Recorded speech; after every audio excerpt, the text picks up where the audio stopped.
Thank you. Well, good morning. I'd like to call this meeting of the Joint Committee on Senate Finance and Assembly Ways and Means to order. Committee Secretary, will you please call the roll? Assemblywoman Benitez Thompson.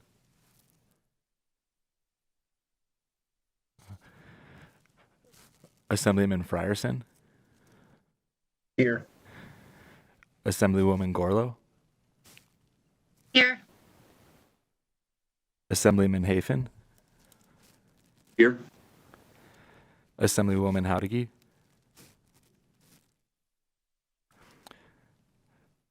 Assemblyman Levitt. Here. Assemblywoman Miller. Here. Assemblywoman Monroe Moreno. Here. Assemblywoman Peters. Here. Assemblyman Roberts. Here. Assemblywoman Titus. Here. Assemblywoman Tolles. Here. Assemblyman Watts. Here. Senator Cannizzaro.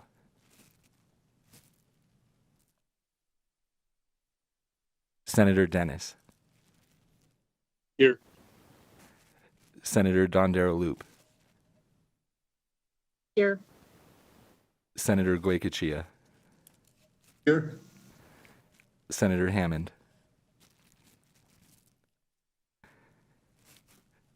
Senator Kekeffer. Here. Senator Ratty. Here. Senator Sievers-Gansert. Here. Assemblywoman Carlton. Here. Chair Brooks. Here. Thank you. Please mark the others present as they arrive. This morning, I just wanted to remind everyone, please keep your microphones on mute and your cameras on while we're in the meeting, and so we can maintain a quorum. And I also would like to remind the public that on our agenda that was posted has the information on how you can call in and participate in public comment at the end of this meeting, or you can go to the legislature's website, the Nellis portion. The Nellis portion now has information for how to register to attend committee meetings in person in the legislative building starting tomorrow. And then this meeting, this joint full committee meeting, will be in person in 4100 on Friday. So the closing documents have been posted, and I just want the members to make sure that they get them, download them, print them, whatever you need to do to be able to participate today. And if you could, turn your camera off if you're going to be printing those or you're trying to download those. And then when your camera's back on, I'll know we can get rolling so that we can got a little bit of a late start this morning. And we will take a brief recess while that takes place.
Chair Brooks and committee, you are live to the broadcast again, and may reconvene whenever you're ready.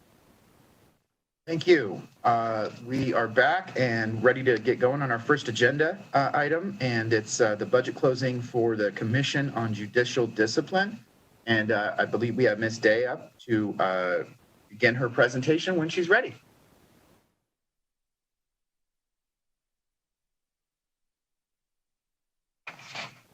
Thank you very much, Mr. Chair. For the record, Stephanie Day, Fiscal Analysis Division. The Judicial Discipline budget closing begins on page 3 of your closing packet. This budget was heard on February 17th. Pursuant to Nevada Revised Statutes 353-246, the budgets for the judicial branch are included in the executive budget but are not subject to review by the governor. Therefore, the budget presented represents the budget request of the Nevada Commission on Judicial Discipline. There is one major closing issue in this account. It is a new investigative attorney. The executive budget includes general fund appropriations of $294,937 over the 21-23 biennium to fund a new non-classified investigative attorney position with an annual salary consistent with the Commission's Associate General Counsel position of $120,582. The Commission requested a budget amendment on January 25th, 2021 to add a general fund appropriation in fiscal year 2022 of $11,088 to fund moving costs. It's $2,013 in moving costs and $9,075 in Cat 6 voice and cabling costs related to the move.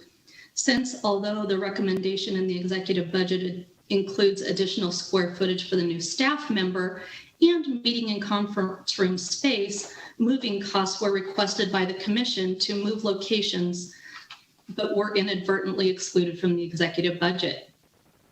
The Commission's current building lease agreement is effective through August 31st, 2025. During the hearing on February 17th, the Commission indicated that it has received allocations from the Interim Finance Committee contingency account and supplemental appropriations for the last 3 fiscal years due to the significant increase in the number of judicial complaints filed and investigated by the Commission. The Commission also stated that it lacks the necessary staff to address the increase in the complaints received and to address and defend the increased number of legal disputes brought against the Commission. The request for the addition of the investigative attorney would address the lack of staff and allow the Commission to operate more efficiently and effectively. The Commission stated that it contracts with independent investigators who are not experts in judicial discipline, which has led to prosecuting officers often having to reinvestigate witnesses or interview additional witnesses in preparation for trial, which is costly.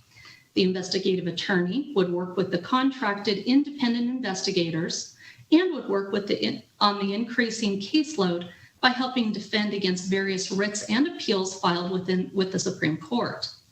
In response to questions by committee members, the Commission stated that while the new position would lessen the Commission's dependence on contracted investigators and prosecutors, since the attorney would be performing work prior to engagement of a prosecuting attorney, the Commission could not accurately estimate the savings that could be generated. In response to questions from committee members regarding office space for the new position, the Commission stated that it is in the process of looking for additional space in the building that it shares with the Governor's Office of Economic Development. Other options include finding another location in a nearby building or maintaining the current office until the lease expires and either finding an office space for the new attorney position or locating the position in its current office, although that would not be the Commission's first choice. Do the committees wish to approve the addition of an investigative attorney with associated costs? If so, do the committees wish to approve a general fund appropriation of $11,088 in fiscal year 22 to fund moving costs that were inadvertently excluded from the Commission's request? And I would be happy to answer any questions that the committee may have. Thank you, Ms. Day. Do any of the committee members have questions on this particular decision?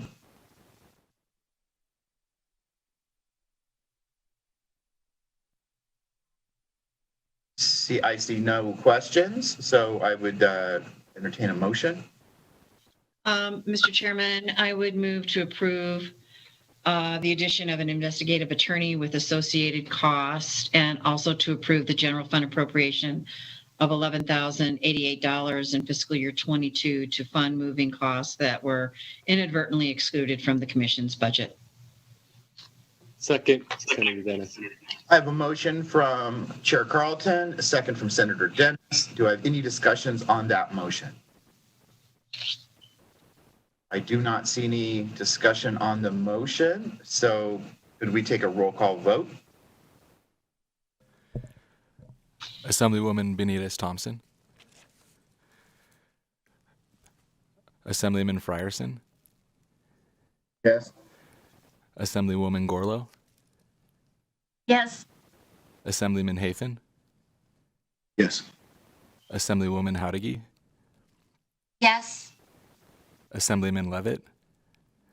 Yes. Assemblywoman Miller. Yes. Assemblywoman Monroe Moreno. Yes. Assemblywoman Peters. Yes. Assemblyman Roberts. Yes. Assemblywoman Titus. Yes. Assemblywoman Tolles. Yes. Assemblyman Watts. Yes. Senator Cannizzaro. Senator Dennis. Yes. Senator Dondero Loop. Yes. Senator Goycochea. Yes. Senator Hammond. Yes. Senator Kiekefer. Yes. Senator Ratty. Yes. Senator Severs Ganzert. Yes.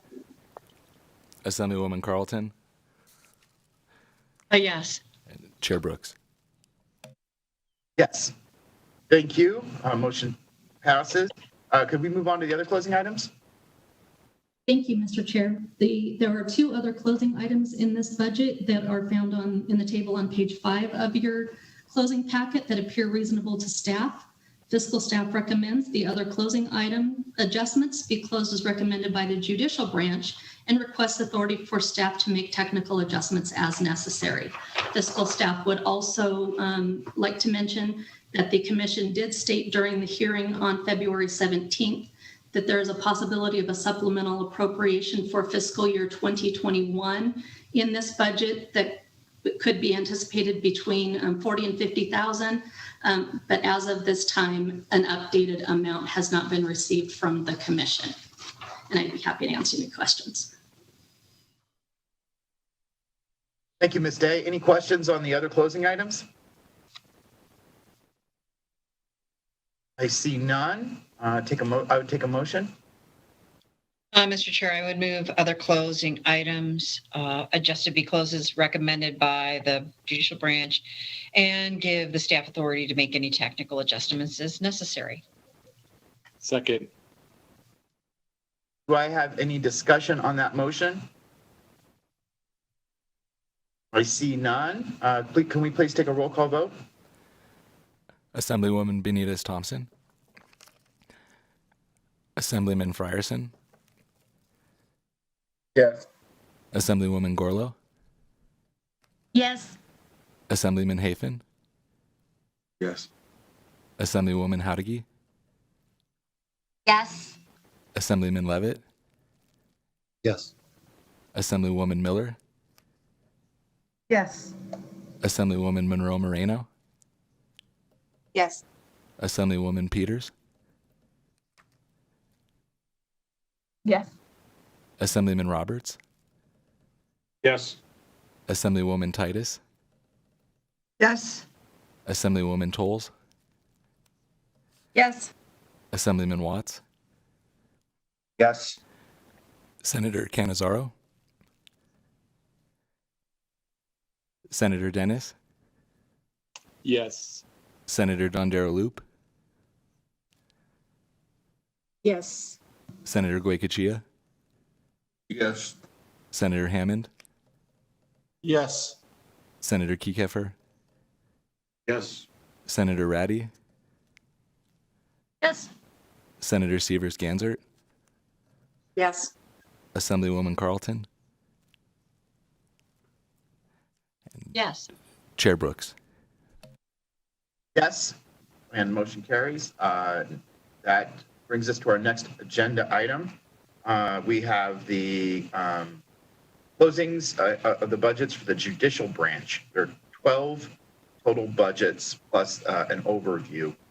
Ms. Day, could you go ahead and present those closing recommendations for the judicial branch when you're ready? Thank you, Mr. Chair. The judicial branch begins on page 7 of your closing packet. The balance of the budgets that I will be presenting this morning are related to the judicial branch. And pursuant to NRS 353.246, the budgets of the judicial branch are included in the executive budget, but are not subject to review by the governor. Therefore, the budgets presented represent the budget requests of the judicial branch. There are court administrative assessments that fund many of the budget accounts in the judicial branch. Pursuant to NRS 176.059, not less than 51% of the court administrative assessment revenue deposited in the state general fund must be distributed to the administrative office of the courts for allocation among various judicial branch budgets based on the percentage distribution set in NRS 176.059-8A, and not more than 49% must be distributed to various executive branch budgets to the extent of legislative authorization. Any court administrative assessments not distributed to the judicial and executive branch budgets must be transferred to the uncommitted balance of the state general fund. The table on page 8 displays the distribution of court administrative assessments for the 2019-21 and 21-23 biennia as reflected in the executive budget. The fiscal year 22 and 23 grand totals of $21.7 and $23 million respectively are based on the judicial branch's December 2020 projections. Updated projections are anticipated towards the end of this month. The executive branch recommends the executive budget recommends 62% of total court administrative assessments to be distributed to the judicial branch for the 2021-23 biennium, which equates to $13.4 million in fiscal year 2022 and $14.2 million in fiscal year 2023. There are 3 major closing issues in this budget that are covered in the judicial overview. This closing document does include decision units that go across multiple judicial branch accounts. The first is the shifting of court administrative assessments and the impacts on the operating reserves, which is found on page 9 of your closing document. There are decision units E245 in 3 of the budget accounts. The judicial branch initially recommended a shift in administrative assessment revenue of $152,192 from the Uniform System of Judicial Records budget and $49,808 from the Judicial Education budget to the Administrative Office of the Courts budget to increase reserves to 90 days. Decision Unit E245 was recommended in the budget as submitted by the judicial branch based on initial calculations that indicated an operating reserve level of less than 90 days in the Administrative Office of the Court's budget. The final operating reserve levels in the Administrative Office of the Court's budget as submitted were recalculated, and after consultation with the Administrative Office of the Courts and fiscal staff, it was agreed that the Administrative Office of the Court's budget actually had excess reserves. Therefore, the shifting of court administrative assessments between accounts is no longer necessary, and the Supreme Court recommends the elimination of decision units E245 in the three budgets. There are operating reserves in accounts in many of the accounts that have administrative assessments. The Administrative Office of the Courts, Uniform System of Judicial Records, Judicial Education, and Specialty Court budgets are funded through court administrative assessments, and then in the case of the Specialty Court budget and other revenues. The optimal operating reserve levels in these budgets is 90 days. The Supreme Court contacted fiscal staff on February 9th, 2021 to request that the money committees consider a special exception to allow for an operating reserve level of 120 days for the 21-23 biennium due to the unpredictability of the timing of the economic recovery and the impact that it will have on court administrative assessments. The actual impact of Marcy's Law on court administrative assessments is also unknown due to the COVID-19 pandemic. After consultation with fiscal staff regarding excess reserves, the Supreme Court's request to eliminate decision units E245 results in operating reserve levels at the end of the 21-23 biennium of approximately 124 days in the Administrative Office of the Court's budget, 209 days in the Uniform System of Judicial Records budget, 105 days in the Judicial Education budget. The Judicial Education budget also has a Leadership Summit Reserve category that is related to the Leadership Summit that occurs every 4 years with a reserve level of $85,000, which is recommended by the judicial branch to remain unchanged. The specialty court budget has an operating reserve level of 129 days at the end of the fiscal of 21-23 biennium. The budget also has a special reserve category of $300,000 to ensure funding is available to continue transfers to the specialty courts and avoid reductions in the specialty court programs in the event actual revenues are less than anticipated. And the court recommends it remain at the $300,000 level. During the hearing on February 17th, 2021, the Chief Justice of the Supreme Court testified that the court administrative assessments have no correlation with the functions of the Supreme Court, since traffic tickets are heard jurisdictionally by justices of the peace and municipal courts, and the Supreme Court is not involved unless a case is presented to it. It was further stated that court administrative assessments are an unstable funding source that is difficult to project. The generation of these assessments have been impacted by the COVID-19 pandemic, as well as the incorporation of Marcy's Law into the state constitution in 2018, which requires restitution be collected on many charges first. Since the onset of the pandemic, the court budgets have sustained a 33% reduction in court administrative assessments. In addition, the governor requested a 12% reduction in general fund appropriations to be incorporated in the executive budget. Due to the unpredictability of the timing of the economic recovery and the impact it will have on the court administrative assessments, as well as the actual impact of Marcy's Law being unknown due to the COVID-19 pandemic, the court requested a special exception to increase the normal operating reserve levels in the budget funded with court administrative assessments from 90 days to 120 days for the 21-23 biennium. The Chief Justice of the Supreme Court stated that the additional reserves would allow the court to build a defensive posture against the unstable nature of the revenue source and ensure the availability of adequate funds to meet obligations.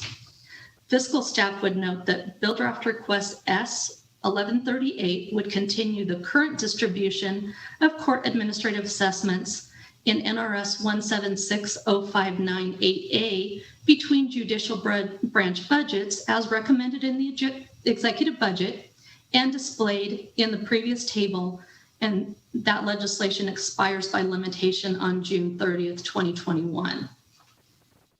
In response to questions from committee members, the court indicated that it is currently, I apologize.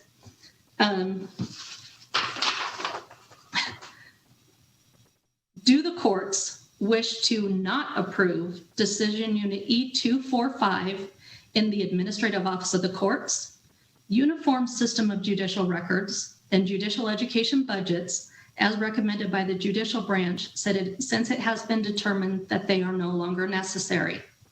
In addition, do the committees wish to allow the judicial branch to maintain an operating reserve level of at least 120 days in the Administrative Office of the Courts, uniform system of judicial records, judicial education, and specialty court budgets for the 2021-23 biennium.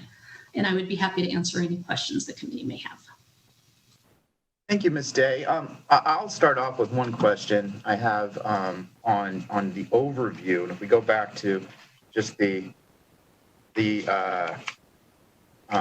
first page of the overview, and I just want to clarify something. So I'm looking at the entirety of the judicial branch and their funding supply or funding sources from general fund and all other funding sources.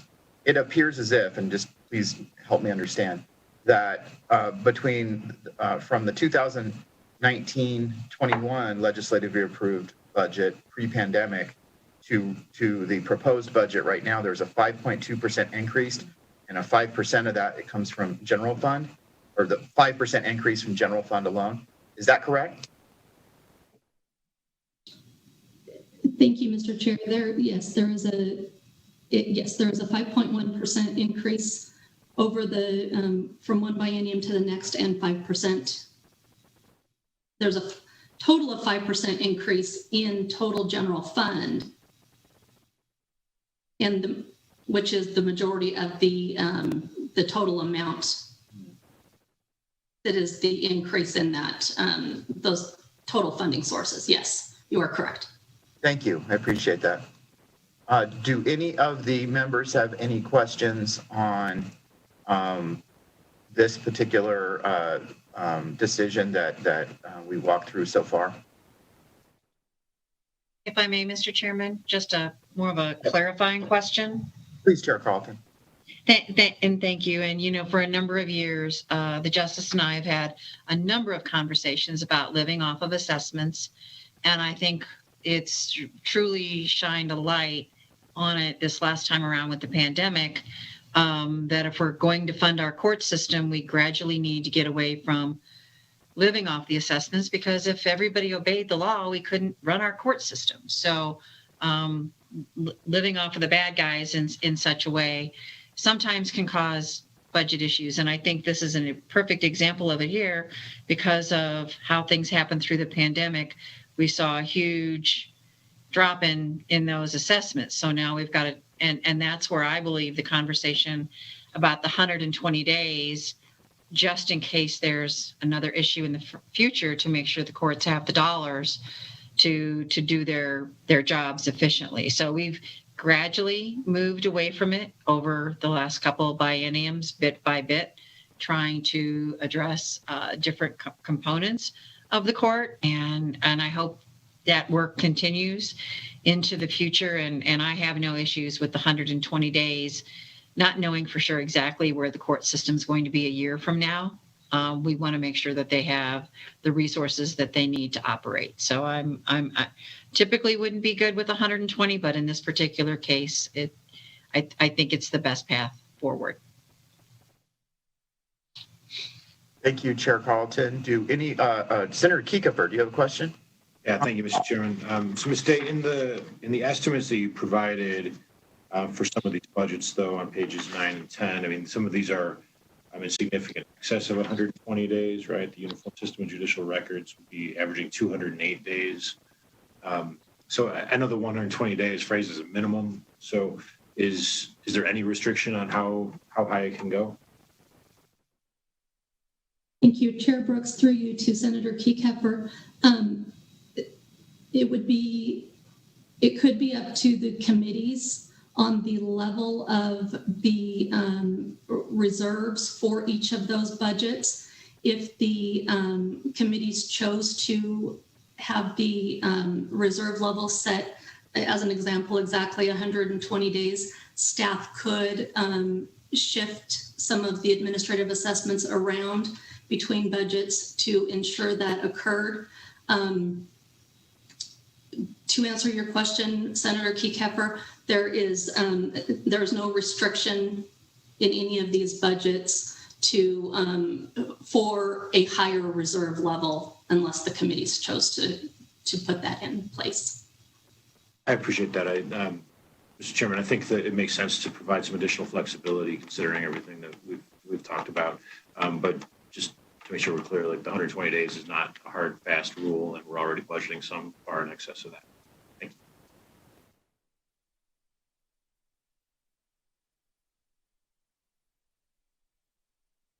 Any other discussion from any of the members or questions from any of the members?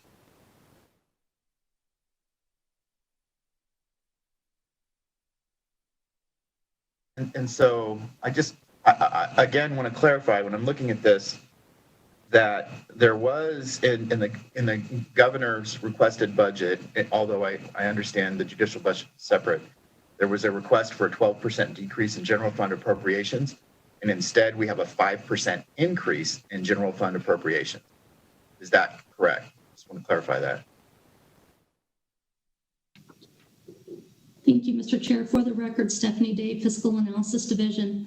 The courts, as the other executive branch agencies had done, built in 12% reductions in their operating budgets. There are exceptions to that when it comes to the positions. They are fully funded. So although there are 12% reductions built in, they're all of the budgets, the actual general fund could be different than that 12% reduction with funding positions at 100% and some of the other adjustments that occur during the budget building processes.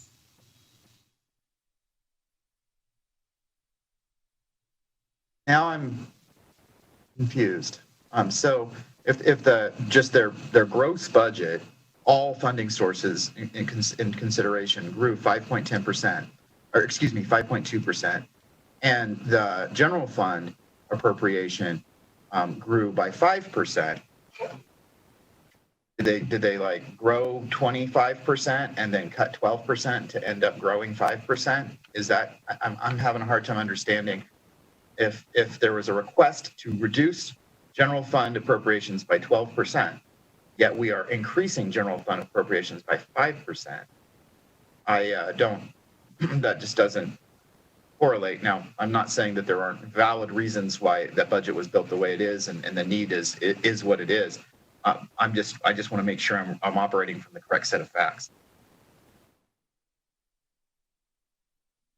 Mr. Chair, in addition to the other items that are included, the standard operating items that are included in all of the judicial branch budgets, these amounts would also include some of the one-time costs, such as any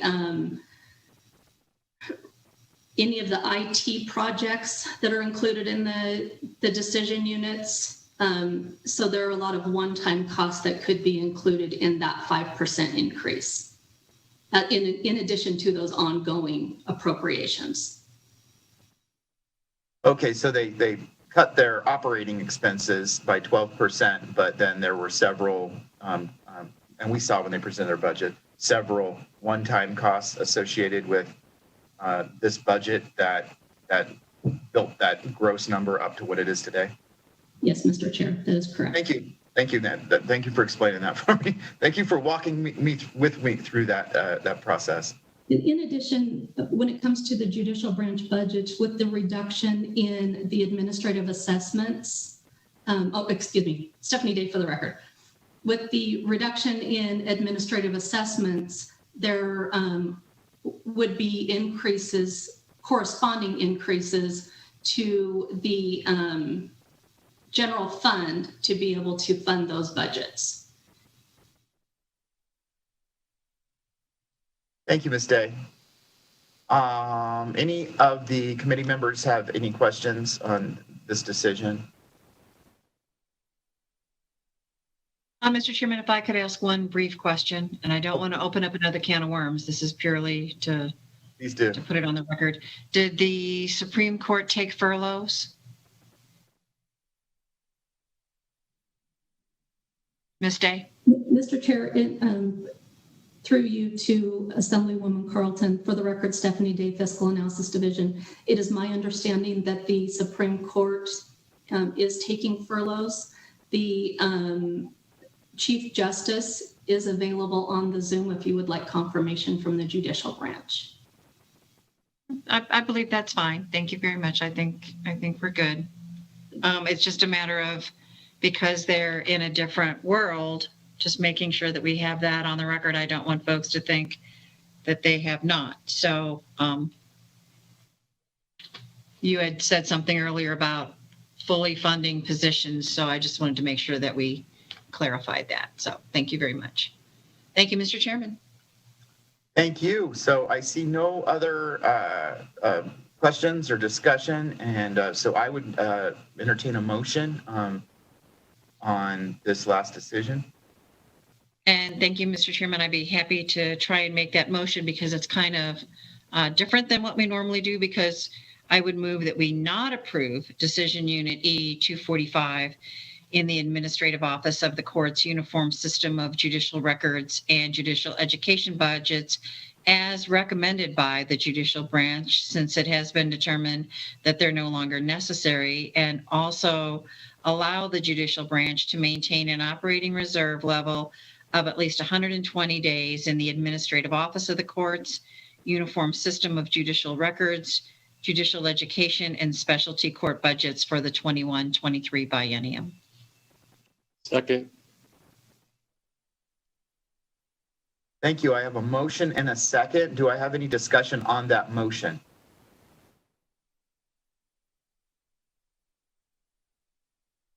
I see none. So could we please take a roll call vote on that motion? Assemblywoman Benitez Thompson. Assemblyman Frierson. Yes. Assemblywoman Gorlow. Yes. Assemblyman Hathan. Yes. Assemblywoman Howdigi.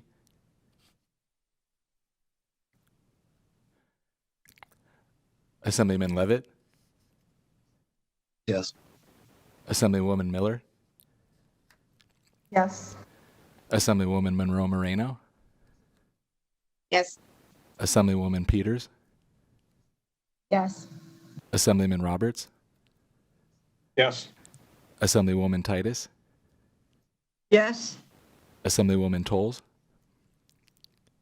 Yes. Assemblyman Watts. Yes. Senator Cannizzaro.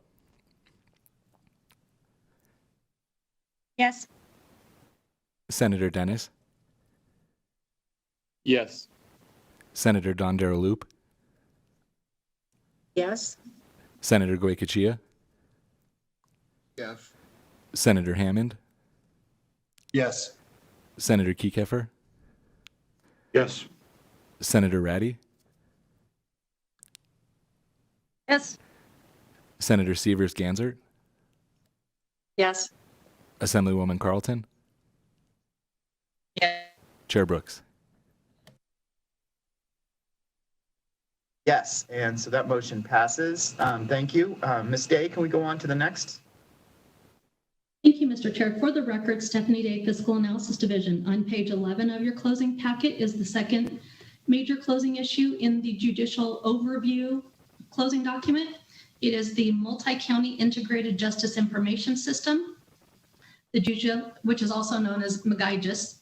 The judicial branch recommends enhancements totaling $281,079 in fiscal year 2022 and $83,616 in fiscal year 2023 related to the Multi-County Integrated Justice Information System.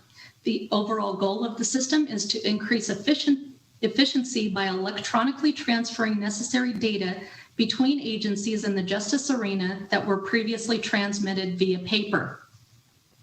The decision units are detailed on page 11. In the center, the Supreme Court budget, there are two decision units. The first is E351. It's a general fund appropriation of $192,120 in fiscal year 2022 to upgrade the court's interface with the Department of Public Safety's Nevada Criminal Justice Information System to allow the court to continue to electronically exchange information such as warrants, dispositions, and Department of Motor Vehicle convictions, which includes $150,000 to replace Justice Link and $142,120 to modify the warrant interface.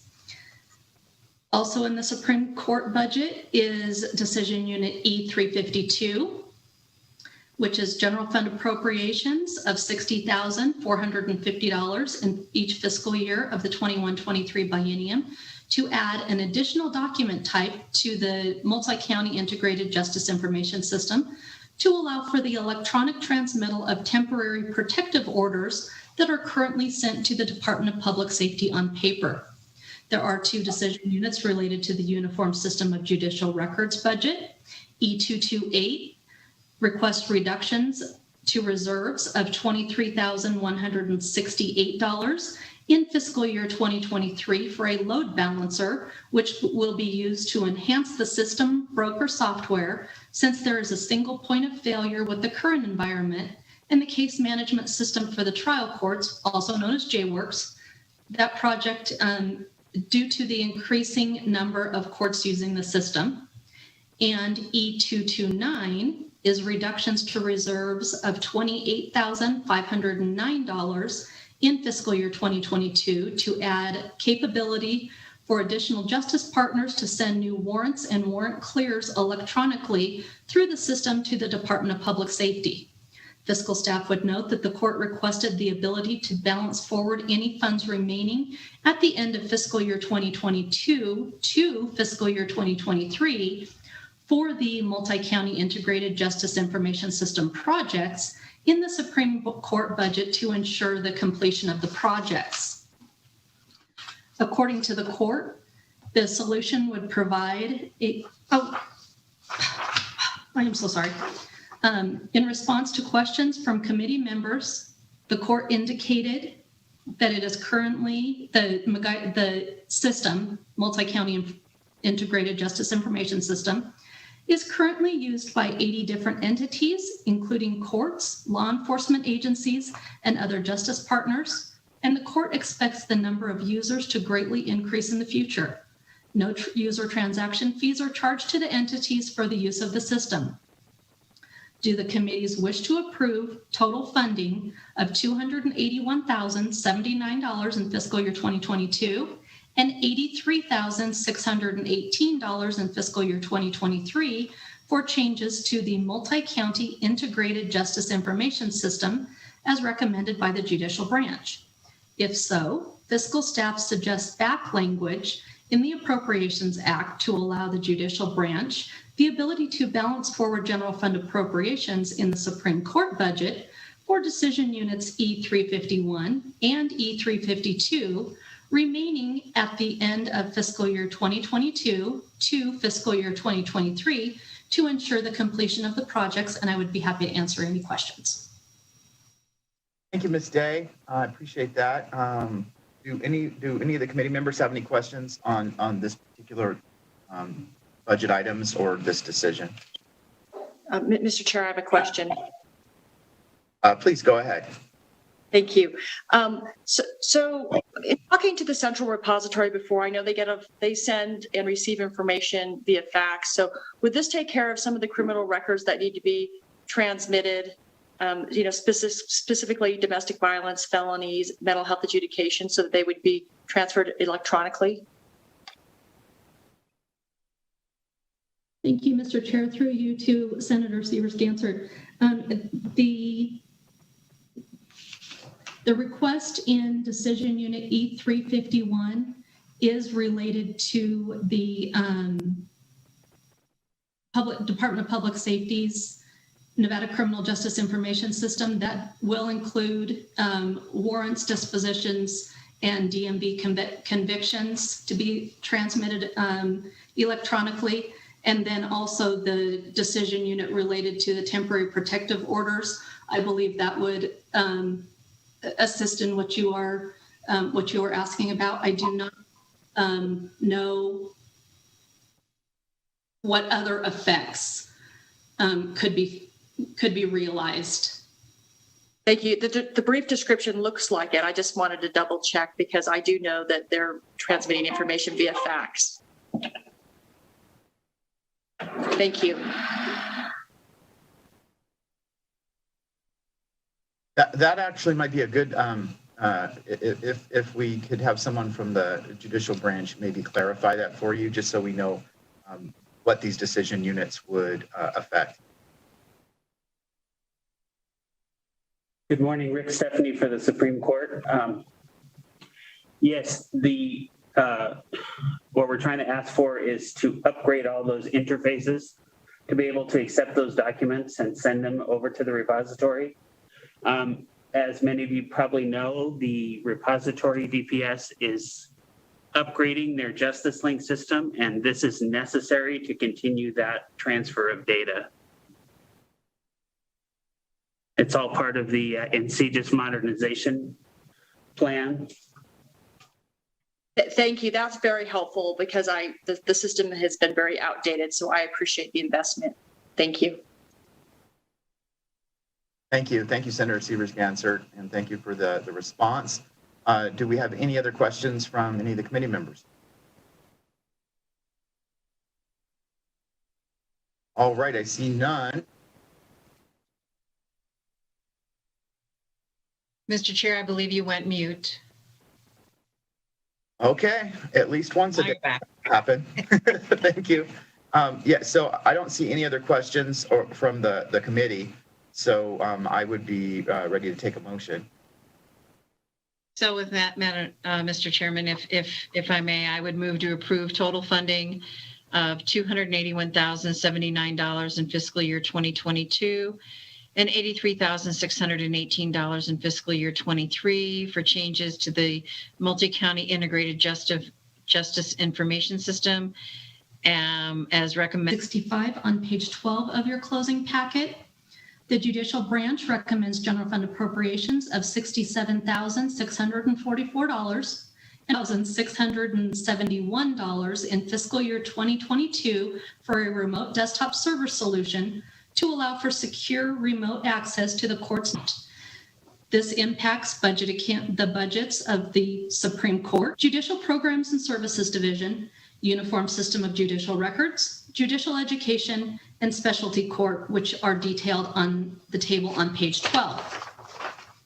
According to the court, the solution would provide a more secure single entry point solution that would limit the number of entry points and the risk of a network being compromised and safeguard the court's data and allow the data to be kept in-house and not stored on a personal computer or a laptop that could be lost or stolen.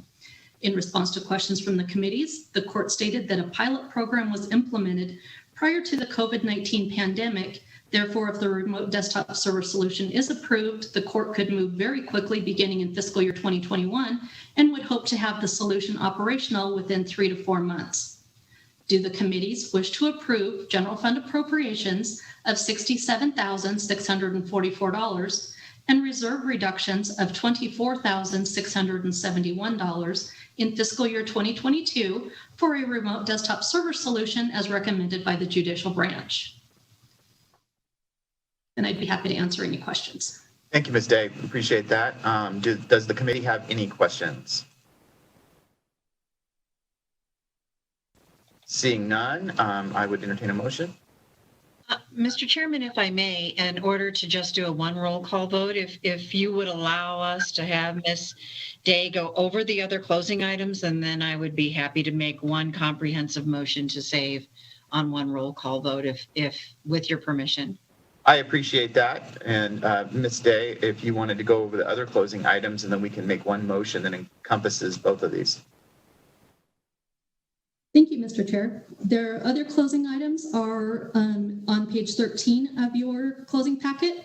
There's equipment replacement in the decision unit E710 for the Supreme Court, Court of Appeals, Law Library, Administrative Office of the Courts, Judicial Programs and Services Division, Uniform System of Judicial Records, Judicial Education and Specialty Court budgets. And there's also E715 is the upgrade of Windows Server software for the Supreme Court, Administrative Office of the Courts, Judicial Programs and Services Division, and Uniform System of Judicial Records.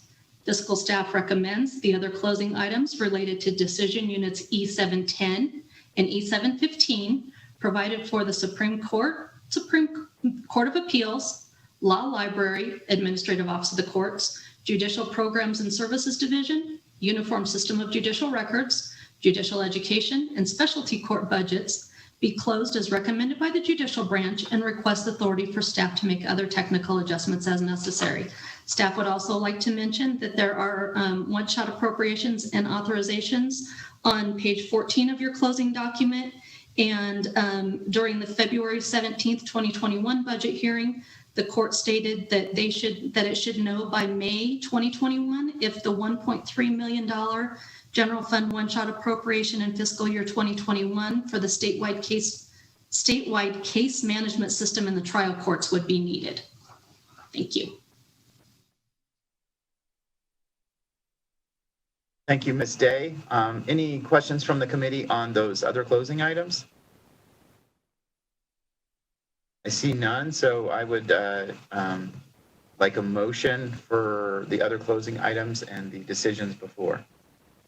And thank you, Mr. Chairman. I'll be happy to tackle that. So I would move to approve general fund appropriations of $67,644 and reserve reductions of $24,671 in fiscal year 22 for a remote desktop server solution as recommended by the Judicial Branch. And I would also move to close other closing items as staff recommends with technical adjustments as necessary.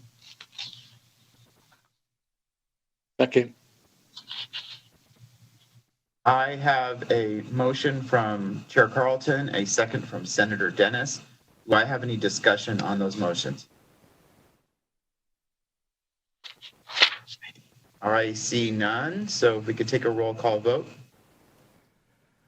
Assemblywoman Benitez Thompson, Yes. Assemblyman Frierson, Yes. Assemblywoman Gorlow, Yes. Assemblyman Hafen, Yes. Assemblywoman Hadigi, Yes. Assemblyman Levitt, Yes. Assemblywoman Miller, Yes. Assemblywoman Monroe Moreno, Yes. Assemblywoman Peters, Yes. Assemblyman Roberts, Yes. Assemblywoman Titus, Yes. Assemblywoman Tolles, Yes. Assemblyman Watts, Yes. Senator Cannizzaro, Yes. Senator Dennis, Yes. Senator Dondero Loop, Yes. Senator Goycochea, Yes. Senator Hammond, Yes. Senator Kiekefer, Yes. Senator Ratty, Yes. Senator Severs Ganzert, Yes. Assemblywoman Carlton,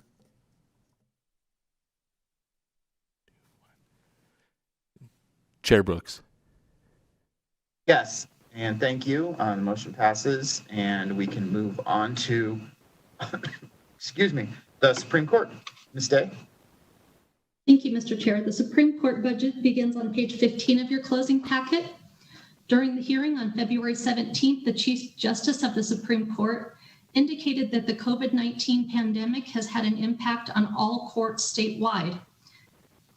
The current Supreme Court caseload, which is the lowest in decades, reflects the impact of the pandemic on district courts around the state not being able to conduct trials in many instances. According to the Chief Justice, there is a significant number of untried criminal cases and unresolved civil cases, and it is anticipated the Supreme Court and the Court of Appeals will have a backlog of cases to work through in the 21-23 biennium. There is one major closing issue in this budget is a Las Vegas Marshal's office restructure. The Judicial Branch submitted a budget amendment to fiscal staff on February 3rd, 2021, related to the Marshal's office located in Las Vegas that includes a net decrease in general fund appropriations of $12,603 over the 21-23 biennium compared to the original budget submission. Due to recent events, the court has examined the Las Vegas Marshal's office coverage and determined that a rebalancing of staffing is needed to maintain adequate security protection. The court is recommending to increase a non-classified marshal position from 0.51 full-time equivalent to 1.0 full-time equivalent, and reclassify the position from the equivalent of a grade 38 to a grade 39, which is consistent with the other full-time judicial branch marshal positions, with a corresponding reduction in Las Vegas security contract costs of $20 in each fiscal year of the 2021-23 biennium. The funding for the position would increase by $46,543 in fiscal year 22 and $49,001 in fiscal year 2023. The court's requested amendment would eliminate computer hardware purchases recommended in Decision Unit E225 and E226, as well as reduce hardware and software requests in Decision Units E248 and E350 to cover the cost of the Las Vegas office restructure, in addition to the reduction of the security contract costs. Overall, the net general fund appropriations of $24,297 in fiscal year 2022 and $27,952 in fiscal year 2023 would be needed for the revised recommendations by the judicial branch as displayed in the table on page 17. It results in savings of $12,603 over the 21-23 biennium. During the hearing on February 17th, 2021, the Chief Justice of the Supreme Court indicated that the information technology items recommended for revision or elimination could be purchased in the current biennium with funds that the Supreme Court was allowed to balance forward from fiscal year 2020 to fiscal year 2021 during the 31st special session. He also stated that the Chief Marshal serves as a functioning marshal with line duties in addition to the chief duties, and the recommended adjustments to the marshal position would provide the court with 4 full-time post-certified officers each in Carson City and Las Vegas. In response to questions by committee members, the court indicated that the chief marshal position was filled in the Carson City Supreme Court office effective March 1st, 2021, which is the chief marshal that they did have retired. Do the committees wish to approve the restructure of the Las Vegas Marshal's office per the judicial branch's recommendation, including the budget amendment for total general fund appropriations of $24,297 in fiscal year 2022 and $27,952 in fiscal year 2023, which includes a decrease in security contract costs, as well as the recommended revision or elimination of several information technology requests. Mr. Chair, would you like me to go over the other closing items now, or would you like to take questions first? Could you please go through the other closing items as well, and then we can see if there's questions on all of it? Absolutely. Thank you, Mr. Chair. There are 4 other closing items on the table on the bottom of page 17 that appear reasonable to staff. There are 3 decision units on page 18 that were discussed in the judicial overview and approved by the committees. Fiscal staff recommends other closing items 1 through 4 be closed as recommended by the judicial branch, and other closing items 5 through 7 be closed consistent with the committee's actions on the judicial branch overview, which was approval, and requests authority for staff to make other technical adjustments as necessary. And I'd be happy to answer any questions. Thank you, Ms. Day. Do any of the committee members have any questions on these items? I see none. So I would entertain a motion on the previous decision and the other closing items as well. So, Mr. Chairman, if I may, with your permission, I would move the restructure of the Las Vegas Marshal's office per the judicial branch's recommendation, including the budget amendment for a total general fund appropriations of $24,297 in 22 and $27,952 in 23, which includes a decrease in security contract costs, and also with the recommended revision or elimination of the information technology request. And also, as fiscal staff recommends, other closing items 1 through 4 be closed by the judicial branch, and items 5 through 7 consistent with our committee actions earlier on judicial overview, and give staff authority to make any other technical adjustments as necessary. Second. I have a motion from Chair Carlton, a second from Senator Dennis. Do I have any discussion on that motion? I see none, so we can take a roll call vote, please. Assemblywoman Benitez Thompson, Yes. Assemblyman Frierson, Yes. Assemblywoman Gorlow, Yes. Assemblyman Hafen, Yes. Assemblywoman Howdigi, Yes. Assemblyman Levitt, Yes. Assemblywoman Miller, Yes. Assemblywoman Monroe Moreno, Yes. Assemblywoman Peters, Yes. Assemblyman Roberts, Yes. Assemblywoman Titus, Yes. Assemblywoman Tolles, Yes. Assemblyman Watts, Yes. Senator Cannizzaro, Yes. Senator Dennis, Yes. Senator Dondero Loop, Yes. Senator Goycochea, Yes. Senator Hammond, Yes. Senator Kiekefer, Yes. Senator Ratty, Yes. Senator Severs Ganzert, Yes. Assemblywoman Carlton, Chair Brooks. Yes. Yes, thank you. Motion's passed, and that will move us to our next item, the Court of Appeals. Ms. Day, please. Thank you, Mr. Chair. The Court of Appeals budget begins on page 19 of your closing packet. As discussed in the Supreme Court closing document, the Chief Justice of the Supreme Court indicated the COVID-19 pandemic has had a significant impact on all courts and anticipates a significant backlog in the 21-23 biennium as those cases work their way through the district courts. There are two major closing issues in this budget. They're both related to reclassifications. The first is the Judicial Chambers Administrator positions.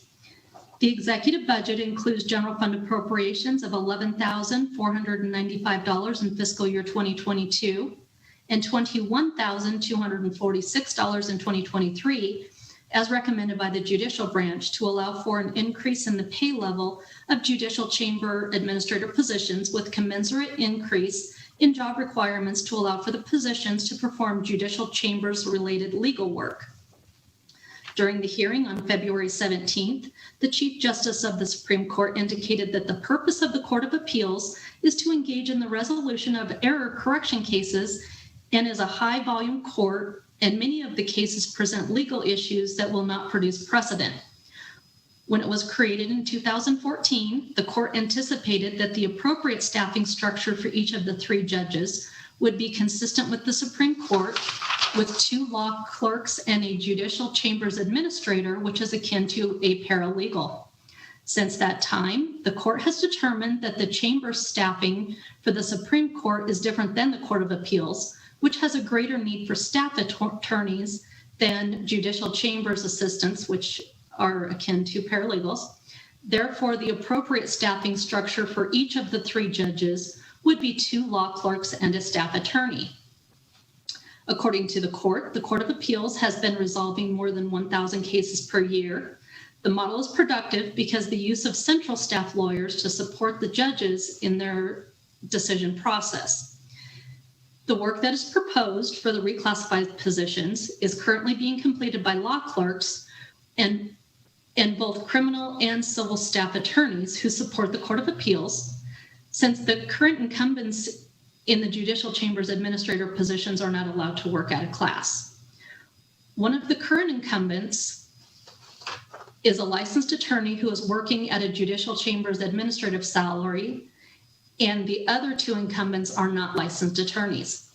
The reclassification of the positions would allow for an increase in the court's output by having attorneys performing the functions and working in class, and furthers the effort of increasing the production of the Court of Appeals at the lowest possible cost without increasing the number of judges.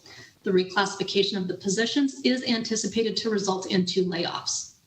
The Chief Justice also indicated that it is the desire of the court to budget the salary for the reclassified staff attorney positions at the maximum allowable unclassified salary to ensure salary equity between the staff attorneys in chambers and the other staff attorneys in the Court of Appeals. Fiscal staff would note that the additional general fund appropriations of $160,855 over the 21-23 biennium would be required to budget the reclassified positions at the maximum allowable unclassified salary, which would be consistent with the other unclassified staff attorney positions in the judicial branch. The original request had those salaries at less than the maximum unclassified salaries. The other positions in the judicial, unclassified positions in the judicial branch are set at the maximum salary. Do the committees wish to approve the reclassification of 3 judicial chambers administrator positions to staff attorneys? If so, do the committees wish to add general fund appropriations of $90,114 in fiscal year 2022 and $70,741 in fiscal year 2023 to allow for the positions to be budgeted at the maximum allowable salary for unclassified staff attorney positions of $107,676 each, which is consistent with the other unclassified staff attorney positions statewide? I'd be happy to answer any questions. Thank you. Does the committee have any questions on this item? Yes, Mr. Chairman, I do. Chair Carlton. And thank you very much. And I'm always apprehensive when we start talking about layoffs. I understand the rationale behind going to attorneys, even though sometimes I think having a non-attorney in the room can sometimes bring attorneys back to reality. So nothing against attorneys. But I'm just concerned about the layoffs. Will there be other positions that might be available for these folks in other areas? Are there vacancies someplace where they can move over to? If somebody could just expand on that a little bit. I think whenever we see layoffs, we like to have a little more conversation. And if someone from the judicial branch could try to address that, I would appreciate that. This is Chief Justice Hardesty. Thank you for the question. We do have vacancies to which those folks would be eligible, probably not at the salaries that they're currently earning, because the judicial chamber's assistant salaries would not be commensurate with some of the vacant positions that are available for them to apply to. I will say that one of those folks, I believe, is seeking their law degree, so it's entirely possible we could postpone the decision on that individual, but that's not entirely clear. We are attempting to make positions available, but only within the scope of the salaries that are available for them to take. And Chief Justice, thank you very much. If you could just expand a little bit more on why we think these folks need to be attorneys and not administrators. I mean, there is a position for administrators. You do need those folks to help you manage the court, because you guys have one thing to do and then their expertise is in another area. So if you could just expand a little bit more on why you really feel you need these folks to be attorneys.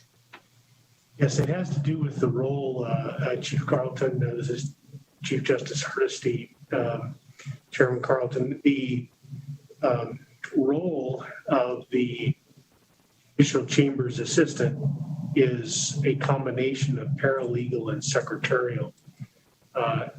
The judges on the Court of Appeals do not have the kinds of needs that are required by the justices for that kind of service. The nature of the cases that the Court of Appeals gets are error correction cases, cases that briefing has already been completed. And we are trying to apply the highest level of lawyer review those cases to increase the production of the Court of Appeals in error correction cases. Easily 80% of the cases filed with the Supreme Court and our error correction cases. We push those, not all of those, but many of those down to the Court of Appeals. And so there is a recurring case type that appears in front of the court. Having additional lawyers reviewing that work and preparing those decisions and those memos for the judges to decide would make us far more productive. It is really what we've learned over the last 6 years is having a combination paralegal secretary and a Court of Appeals judges chambers is not all that productive and not as productive as it could be. So it's a vastly different concept than administering the court. And in fact, the Court of Appeals administration is very minimal, as you will recall, because you were involved in this from the beginning. The Court of Appeals is managed largely by the staff in the Supreme Court. The role of the Court of Appeals is to hear and decide cases. That's it. So there's very little administration that takes place within those chambers outside of the Court of Appeals, the Supreme Court staff that helps run their operation from an administrative standpoint. That avoids duplication of administrative costs for both appellate courts. Okay, and thank you very much, Chief Justice, and thank you, Mr. Chairman. It's knowing that the administrative work is still going to be handled, and that won't end up being a barrier to getting through the appeals court is very helpful. We always hate to see anyone get laid off, but hopefully we'll be able to adjust that as we move forward. Thank you very much, Mr. Chairman. Thank you, Chair Carlton. Thank you for answering that for us, Chief Justice Hardesty. Any other questions from the committee? All right. Seeing no questions from the committee, I would be interested in a motion on that last decision. So if you would permit me, Mr. Chairman, I would move to approve the reclassification of 3 judicial chambers administrator positions to staff attorneys and add general fund appropriations of $90,114 in fiscal year 22 and $70,741 in fiscal year 23 to allow for the positions to be budgeted at the maximum allowable salary for unclassified staff attorney positions of $107,676 each, which is consistent with other unclassified staff attorney positions statewide. Second. I have a motion from Chair Carlton and a second from Senator Dennis.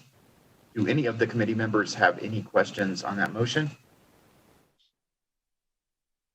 Seeing none, could we have a roll call vote? Assemblywoman Benitez Thompson, Yes. Assemblyman Frierson,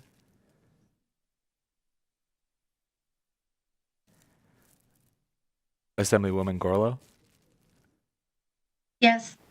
Assemblyman Hafen, Yes. Assemblywoman Hadigi, Yes. Assemblyman Levitt, Yes. Assemblywoman Miller, Yes. Assemblywoman Monroe Moreno, Yes. Assemblywoman Peters, Yes. Assemblyman Roberts, Yes.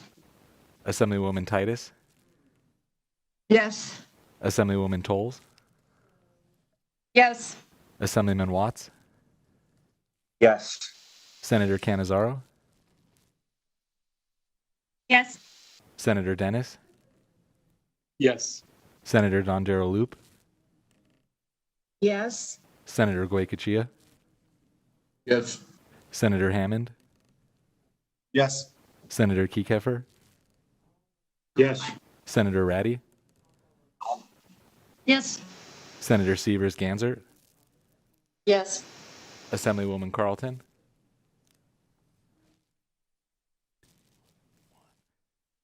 Chair Brooks. Yes. Okay.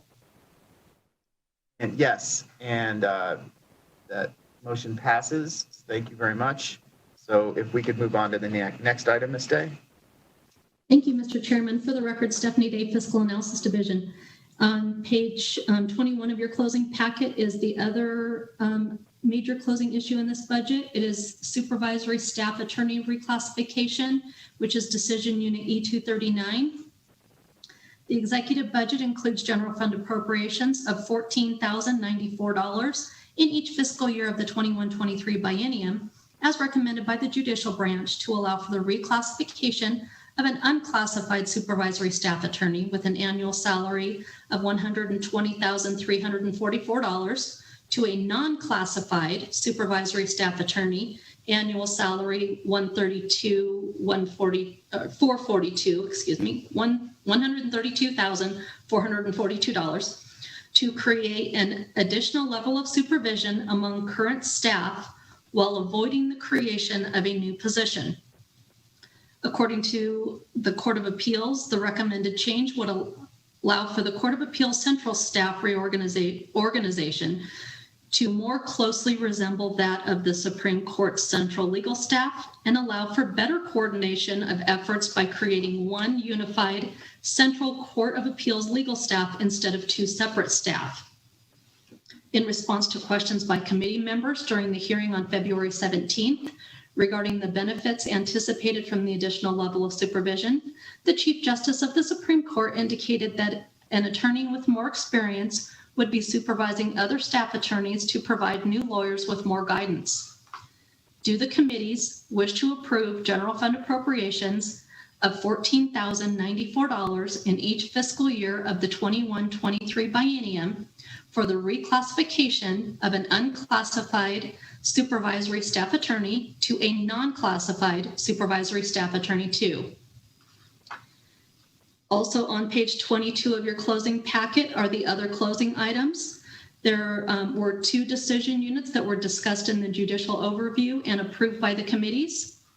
Fiscal staff recommends the other closing items be closed consistent with the committee's actions on the judicial overview and requests authority for staff to make other technical adjustments as necessary. And I would be happy to answer any questions.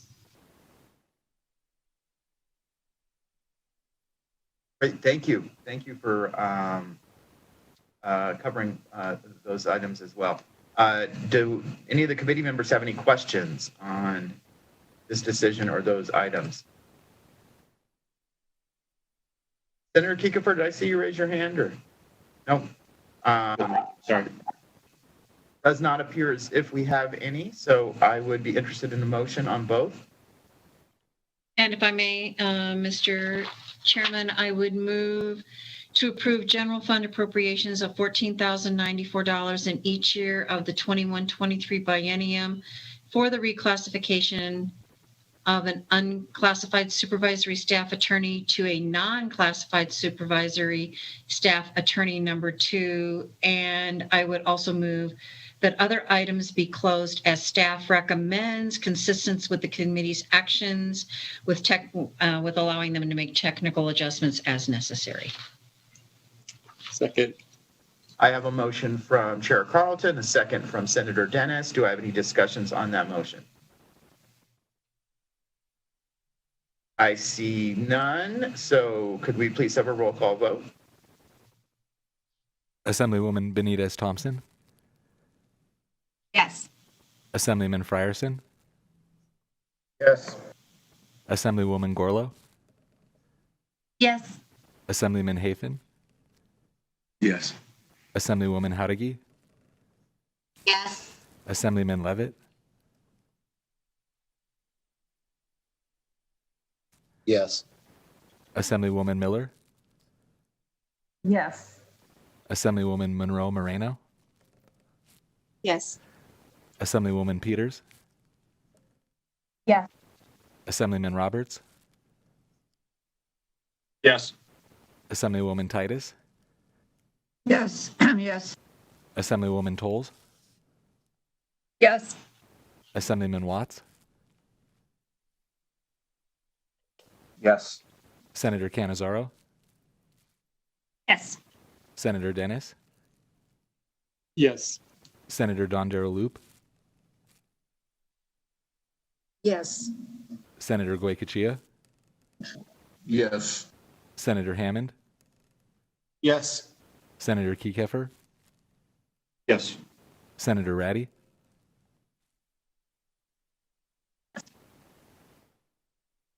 Senator Severs-Ganzert, Yes. Assemblywoman Carlton,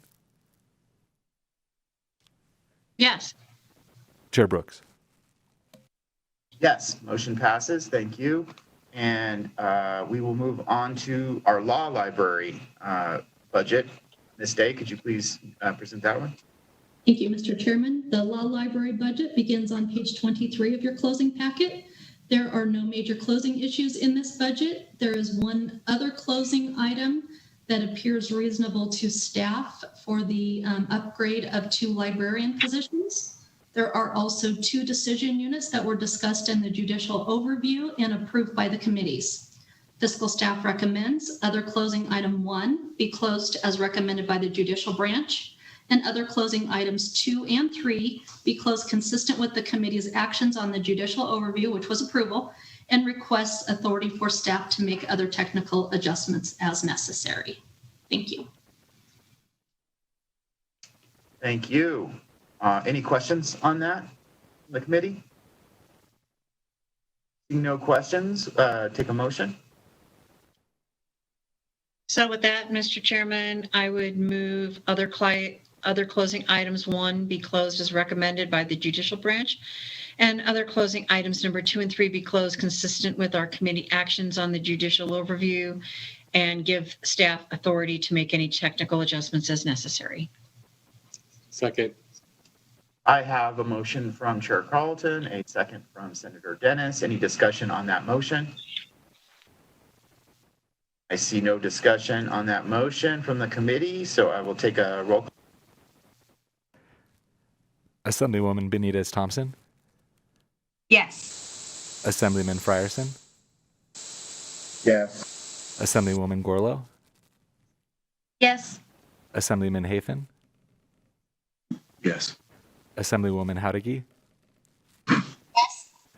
Assemblyman Levitt, Yes. Assemblywoman Miller, Yes. Assemblywoman Monroe Moreno, Yes. Assemblywoman Peters, Yes. Assemblyman Roberts,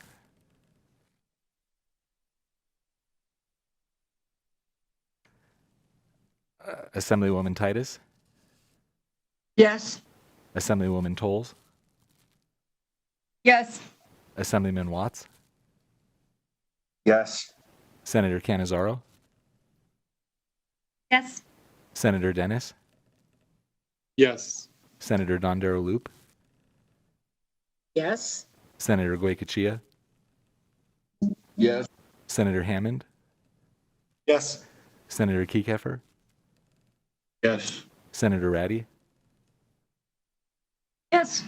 Senator Severs-Ganzert, Yes. Assemblywoman Carlton, Yes. Chair Brooks. Yes, thank you. Motion passes, and we can move on to our next item, the Administrative Office of the Courts. Thank you, Mr. Chairman. For the record, Stephanie Day, Fiscal Analysis Division. The Administrative Office of the Courts budget begins on page 25 of your closing packet. There are no major closing issues in this budget. There are 8 other closing items at the top of page 26 that appear reasonable to staff. And there are 3 decision units that were discussed in the judicial overview and approved by the committees. Fiscal staff recommends that other closing items 1 through 8 be closed as recommended by the judicial branch, and other closing items 9 through 11 be closed consistent with the committee's actions on the judicial overview, and request authority for staff to make other technical adjustments as necessary. Thank you. Thank you, Ms. Day. Does the committee have any questions on this? I do not see any, so we could take a motion on this last decision. And thank you, Mr. Chairman. I would move other closing items 1 through 8 be closed as recommended by the judicial branch, and other closing items 9 through 11 be closed consistent with the committee's actions on the judicial overview, and give staff authority to make any other technical adjustments as necessary. Second. I have a motion and a second. Motion from Chair Carlton, a second from Senator Dennis. Is there any discussion on the motion? Seeing no discussion on the motion, can we take a roll call vote? Assemblywoman Benitez Thompson, Yes. Assemblyman Frierson, Yes. Assemblywoman Gorlow, Yes. Assemblyman Hafen, Yes. Assemblywoman Howdigi, Yes. Assemblyman Levitt, Yes. Assemblywoman Miller, Yes. Assemblywoman Monroe Moreno, Yes. Assemblywoman Peters, Yes.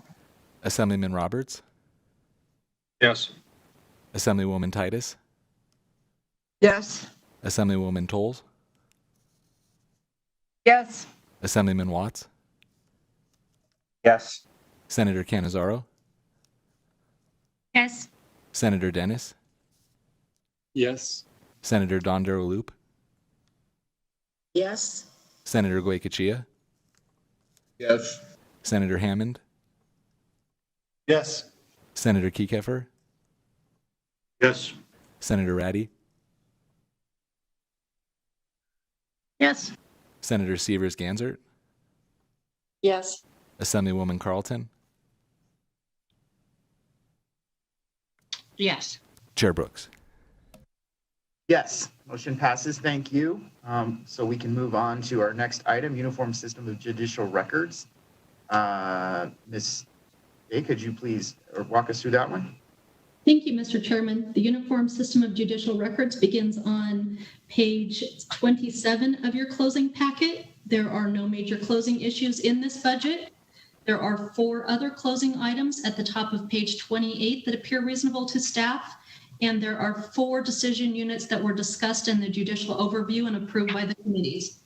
Fiscal staff recommends other closing items 1 through 4 be closed as recommended by the judicial branch, and other closing items 5 through 8 be closed consistent with the committee's actions on the judicial overview, which was approval, and request authority for staff to make other technical adjustments as necessary. And I'd be happy to answer any questions. Thank you. Does the committee have any questions on these decisions?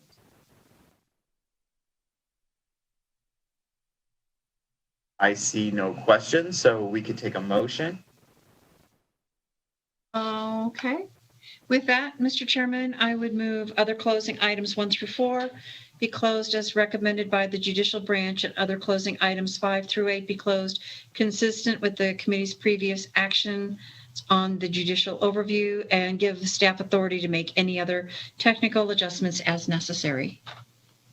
Second. I have a motion from Chair Carlton, a second from Senator Dennis. Any discussion on that motion? See no discussion on the motion. We take a roll call vote. Assemblywoman Benitez Thompson, Yes. Assemblyman Frierson, Yes. Assemblywoman Gorlow, Yes. Assemblyman Hafen, Yes. Assemblywoman Howdigi, Yes. Assemblyman Levitt, Yes. Assemblywoman Miller, Yes. Assemblywoman Monroe Moreno, Yes. Assemblywoman Peters, Yes. Assemblyman Roberts, Yes. Assemblywoman Titus, Yes. Assemblywoman Tolles, Yes. Assemblyman Watts, Yes. Senator Cannizzaro, Yes. Senator Dennis, Yes. Senator Don Darrow Loop, Yes. Senator Goycochea, Yes. Senator Hammond, Yes. Senator Kiekefer, Yes. Senator Ratty, Senator Severs Ganzert, Yes. Assemblywoman Carlton, Yes. Chair Brooks. Yes, thank you. That motion passes. And that brings us to our next group of budgets, which were staff closed budgets. And we can walk through those. Stay, please. Thank you, Mr. Chairman. The staff closing budgets for the judicial branch begin on page 29 of your closing packet. For the record, Stephanie Day, Fiscal Analysis Division. I will now begin presenting the budgets for the committees, the budgets for which the committees have not previously reviewed for the judicial branch and for which fiscal staff is responsible for developing closing recommendations. I will pause following the presentation of each budget to allow for questions. When I have presented the last budget in this group and questions have been addressed, the chair may wish to ask for a single motion for closing consideration on all of the budgets for which fiscal staff is responsible for developing recommendations. The first fiscal staff closed budget is the state judicial elected officials budget. It is on page 29 of your closing packet, and this is to fund the salaries and fringe benefit costs for justices of the Supreme Court, judges of the Court of Appeals, and judges of the district courts. Mr. Chairman, would you like me to pause in between each staff closed budget, or would you like me to go through them all together? Well, we can take a brief pause. I think I actually have a question on this budget. Assemblywoman Miller? Thank you, Chair. Just for the sake of clarification, in this, are we saying according to this budget that this isn't actually increasing the salaries or the benefits other than what's already in statute? I'm looking at, is that correct? Thank you, Mr. Chairman. Through you to Assemblywoman Miller. Yes, there are statutes related to the justices and the judges that state that they are entitled to an additional salary of 2% of his or her annual salary for each year of service, not to exceed 22% in certain circumstances. The budget does not include any salary increases in addition to that. They're already set in statute. Okay, thank you. Thank you, Chair. Thank you. Thank you, Ms. Day. Any questions on this? I don't see any, so we can move to the next one, and then we'll pause for questions, if any, right after that one. Thank you, Mr. Chair. The Senior Justice and Senior Judge Program begins on page 31 of your closing packet. It's the Senior Justice and Senior Judge Program budget funds the costs associated with recalling former justices and judges to expedite judicial business, to assist in districts with congested calendars, and to act for those who are disqualified or unable to perform for any reason. According to the Chief Justice, during the judicial branch's budget hearing on February 17th, 26 new judges were recently elected and must attend mandatory training at the National Judicial College, which produces a vacancy that must be filled by senior justices and judges, and the court also hopes to deploy some senior judges to reduce the significant backlog that has been accumulating in the district courts. There are no major closing issues or closing items in this budget, and the closing recommendations are included on the summary page in the closing packet. I'd be happy to answer any questions. Any questions on this budget? I do not see any, so we can go to the next one, Ms. Day. Thank you, Mr. Chair. The Stephanie Day for the Fiscal Analysis Division. For the record, Judicial Programs and Services Division budget begins on page 33 of your packet. That division manages programs and projects to assist trial courts in providing access to justice through the Nevada Judiciary. There are 3 other closing items at the top of page 34 that appear reasonable to staff. And there are 2 decision units that were discussed in the judicial overview and approved by the committees. The closing recommendations for this budget are included on the summary page in the closing packet. Thank you, Ms. Day. Committee, any questions on this? I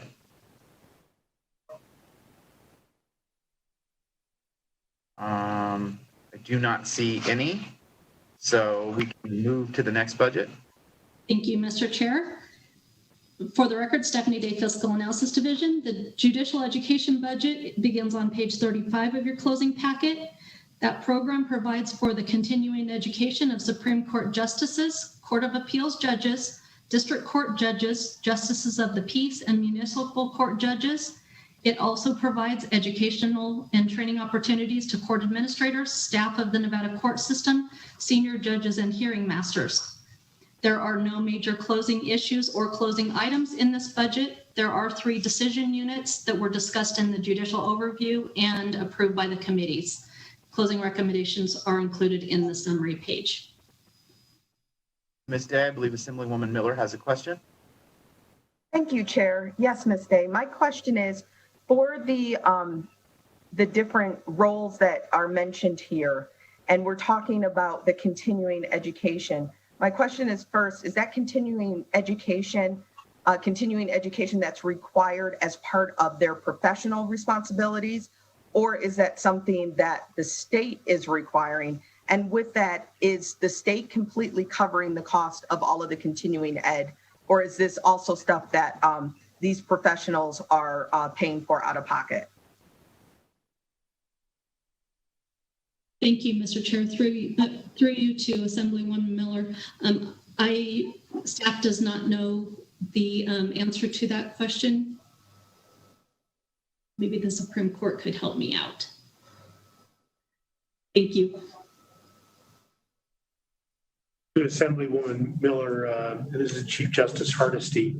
The judicial education that is paid for here is largely judicial education. It is part of the judicial education curriculum that was established by the Judicial Education Committee that is mandatory for all judges to participate in. In addition, all judges are required in order to maintain their law license to participate in continuing legal education. That is also funded not only for those judges, but also for our court staff. Okay, thank you. Thank you, Chair. Thank you, Assemblywoman Miller. Thank you, Chief Justice Hardesty. And do we have any other questions on this budget? I do not see any, so we can move to our next budget.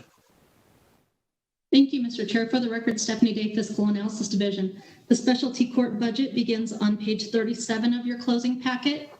The specialty court programs are problem-solving courts that help break the cycle of drug and alcohol addiction that can influence adult criminal activity, juvenile delinquency behavior, and parental abuse and/or neglect of children. There are currently 55 specialty court programs funded by the Administrative Office of the Courts.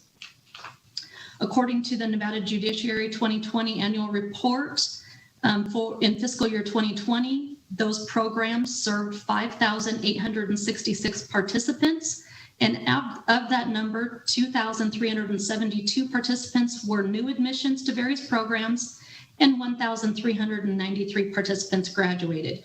At the conclusion of fiscal year 2020, the programs had 3,207 clients remaining as active participants across the specialty court programs. There are no major closing issues in this budget. There is one other closing item and 2 decision units that were discussed in the judicial overview and approved by the committees, and the closing recommendations are included in the summary page of the packet. Thank you, Ms. Day. Any questions on this budget? I see none, so we can move on to our next budget. Thank you, Mr. Chairman. For the record, Stephanie Day, Fiscal Analysis Division. This Judicial Support, Governance, and Special Events budget begins on page 39 of your closing packet. That budget supports the travel expenses for rural district judges in relation to their judicial duties, travel of judges that serve on a board of commission of a national or regional event, and travel of judges to represent the Nevada judiciary at the legislature or national and regional events. It also provides annual court improvement grants for courts and justice-related organizations to fund technological improvements, operational improvements, court security, and language access. There are no major closing issues or closing items in this budget, and the recommendations, the closing recommendations are included on the summary page of the packet. Thank you, Ms. Day. Any questions on this budget? I see none, so that takes. Oh, excuse me. Somebody have a question? Sorry, Chair, I think that was me off mute. I apologize. Oh, okay.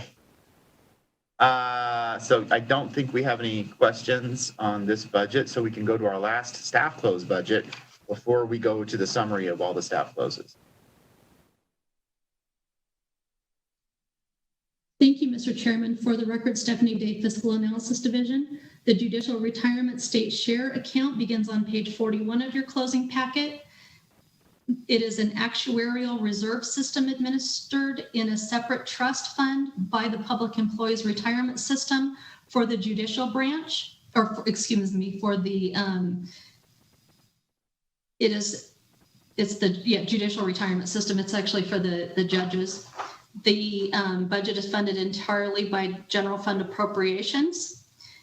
It funds the unfunded liability portion of the judicial retirement system. There are no major closing issues in this budget. There is one other closing item. An updated actuarial report came out, and according to the information provided to the court by the Public Employees Retirement System on February 8th, 2021, the state share of the unfunded liability portion of the judicial retirement system for each fiscal year of the 21-23 biennium would be $1.3 million. The original budget includes general fund appropriations of $1.4 million per fiscal year. Fiscal staff recommends general fund reductions of $87,295 in fiscal year 22 and fiscal year 23 to align funding with the updated state share amount provided by PERS. With the noted technical adjustment, this recommendation appears reasonable, and the closing recommendations for this budget are included on the summary page of the closing packet. And I'd be happy to answer any questions. Thank you, Ms. Day. Any questions on this budget? Mr. Chair? Yes, is that Assemblyman Roberts? Go ahead. Yes, sir. So thank you for the question. Is this due to actuarial increases? Just curious. Thank you, Mr. Chair. Through you to Assemblyman Roberts. Yes, there was an updated actuarial study that was done. Okay, thank you. Thank you. I have a question too. This is Heidi Gansert. Please, Senator Gansert, go ahead. Thank you, Chair. So are there contributions modified like other state employees' contributions based on the actual actuarial analysis? So I'm just kind of wondering because they seem like flat amounts versus an adjustment in the rate that is of contribution. Thank you, Mr. Chair. Through you to Senator Sievers-Gansert. The amounts that are included in this budget is the state share, and the amounts are set for the biennium. Each biennium, the amounts are set for the 2 fiscal years. I am not positive if the elected officials have a contribution or if it's only if it's a 100% state contribution. I guess that's part of my question is if the amount, if they have a contribution rate and if that changes when our contribution changes or is increased because of the assessment. The amounts in this budget are the unfunded liability that is the state share. And as I said, I'm not sure on the elected official side.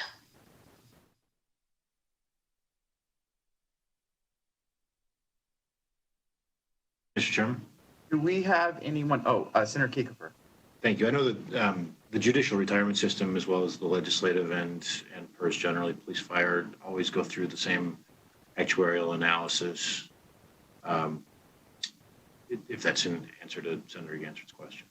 Yeah, I know they're separate. I just didn't know if they have contribution rates like other state employees, even though their fund is separate, and whether they're affected by changes because of the actuarial analysis. Or maybe it's wholly funded by the state. I guess maybe that's the first question. Is it wholly funded by the state, or is there a share that's paid by members of the court system or the judicial system or branch? Maybe we have someone with us today from judicial branch who can answer that question. Let's see. Yes, Chairman Brooks, to Senator Sievers-Gansard, this is Chief Justice Hardesty. While I'm not familiar with the details of the actuarial report that reviewed that it resulted in a reduction in the amount of state contribution, I do know that in 2015, the legislature changed the contribution from a fully state-funded contribution for district court judges to a shared contribution. All district court judges elected since 2015 are paying half of their contribution to to the judicial retirement system, and the state pays the other half. So as the progression has occurred with new judges being elected, the amount of contribution by the state has declined. Thank you. I appreciate the answer. Thank you, Justice Hardesty. Thank you, Senator Sievers-Gansard. Do we have any other questions on that budget? I do not believe I see any, so that takes us to our summary of the staff closed budgets. Thank you, Mr. Chairman. For the record, Stephanie Day, Fiscal Analysis Division. The summary for the staff closed budgets for the judicial branch can be found on page 43 of your closing document. As previously noted, fiscal staff is responsible for developing recommendations for the following budgets. To assist with the closing, fiscal staff has identified the budgets that are recommended to be closed as requested by the judicial branch, along with identified technical adjustments that are recommended below. Fiscal staff recommends that the following budgets be closed as included in the executive budget and requests authority for staff to make other technical adjustments as necessary. Budget account 1490, State Judicial Elected Officials, 1496, Senior Justice and Senior Judge Program, 1493, Judicial Support, Governance, and Special Events, and 1491, Judicial Retirement State Share, including a technical adjustment to base to reduce general fund appropriations by $87,295 in each fiscal year of the 21-23 biennium to align funding with the updated state share amount provided by the Public Employees Retirement System. Fiscal staff recommends that the following budgets be closed as included in the executive budget and consistent with the committee's actions in the judicial overview, which were all approved, and requests authority for staff to make other technical adjustments as necessary. Budget account 1484, Judicial Programs and Services Division, 1487, Judicial Education, and 1495, Specialty Court. Thank you. Thank you, Mr. Chairman. Yes, please go ahead. If you would accept a motion, I would say so moved. That sounds good to me. Second. I'm taking the short path today. Thank you very much, Mr. Chairman, for the latitude. Appreciate it. So I have a motion and a second, a motion from Chair Carlton, a second from Senator Dennis for the recommendations for the staff closes. Do I have any discussion on that motion?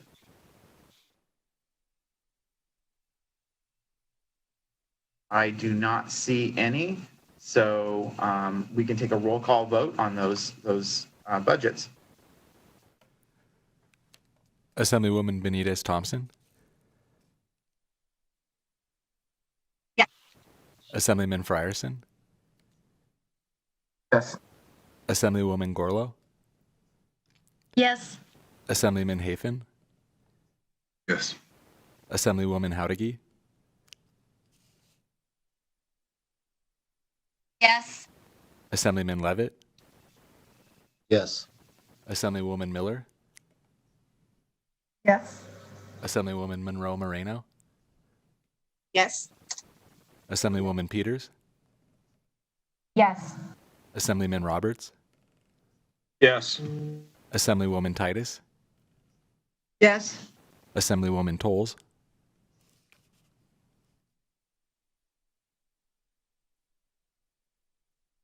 Assemblyman Watts. Yes. Senator Cannizzaro.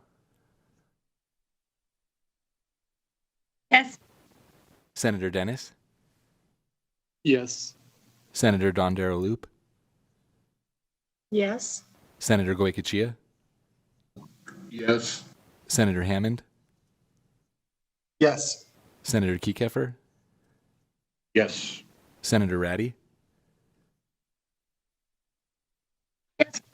Senator Sievers-Gansert. Yes. Assemblywoman Carlton. Yes. Chair Brooks.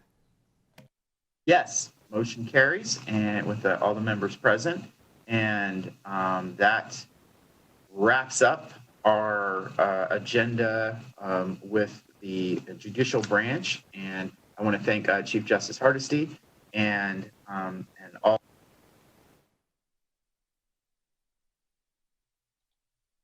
And I muted myself again. And so I wanted to thank Chief Justice Hardesty and all the hardworking staff in the judicial branch. And also would like to thank Ms. Day for walking us through all of those budgets. And that will bring us to our next agenda item. And the next budget to be closed will be the Office of Science, Innovation, and Technology budget closing.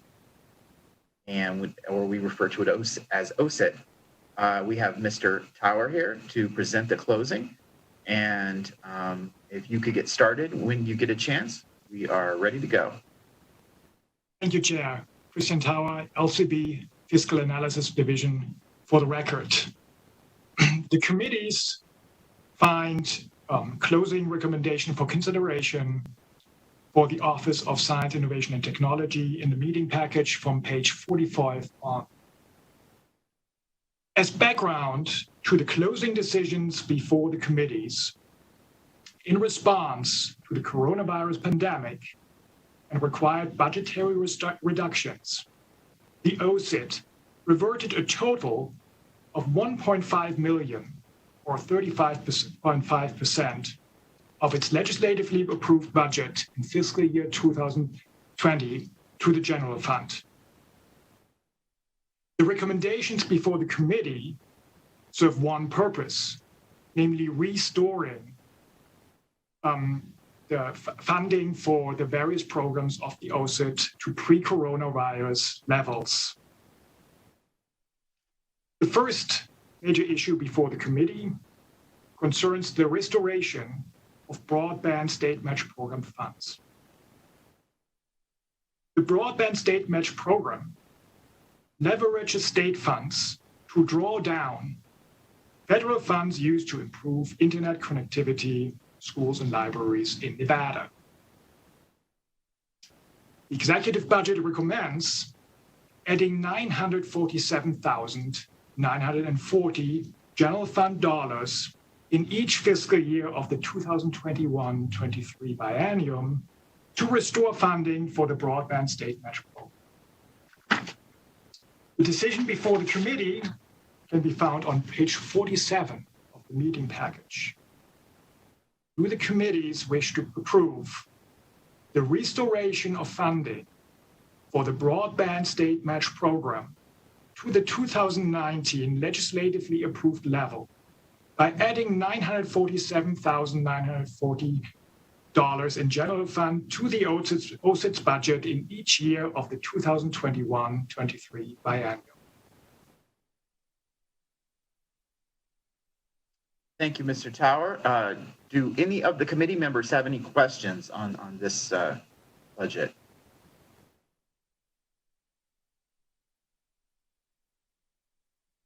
I do. Oh, Assemblywoman Tolles.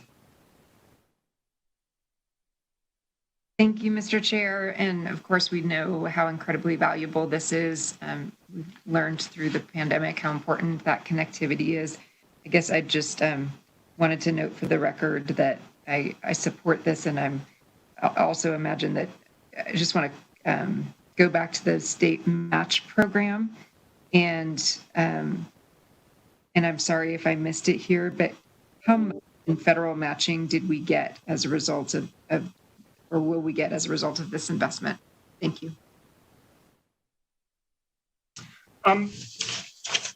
So the way the federal E-rate program works is that local entities such as schools get a certain amount of reimbursements for their broadband developments. In Nevada, that's on average 70%. And that's not part of this budget, but that is what one needs to know to understand the program. So on average, Nevada entities such as a school or a library get 70% reimbursement for broadband development. Now, the Broadband State Match Program allows the state and these applying entities to draw down another 10% aid for the development projects. And that is done by dollar matching. So by adding funds to these development projects, a dollar matching is basically added from the federal E-rate program. So the $2 million to which this budget would be restored in each year, the $1 million in each year would basically result in an additional $1 million E-rate funds. We like that kind of matching. Thank you. Thank you, Assemblywoman Tolles. Thank you, Mr. Tower. Any other questions from the committee on this decision?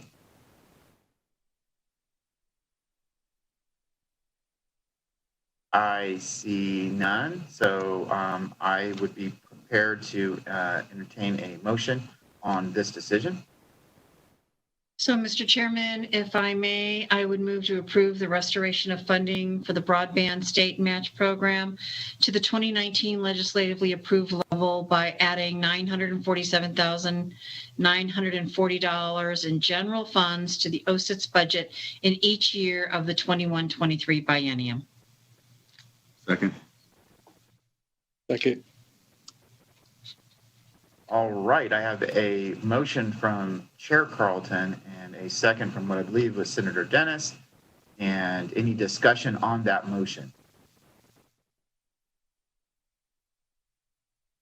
I see none, so we can take a roll call vote on that motion.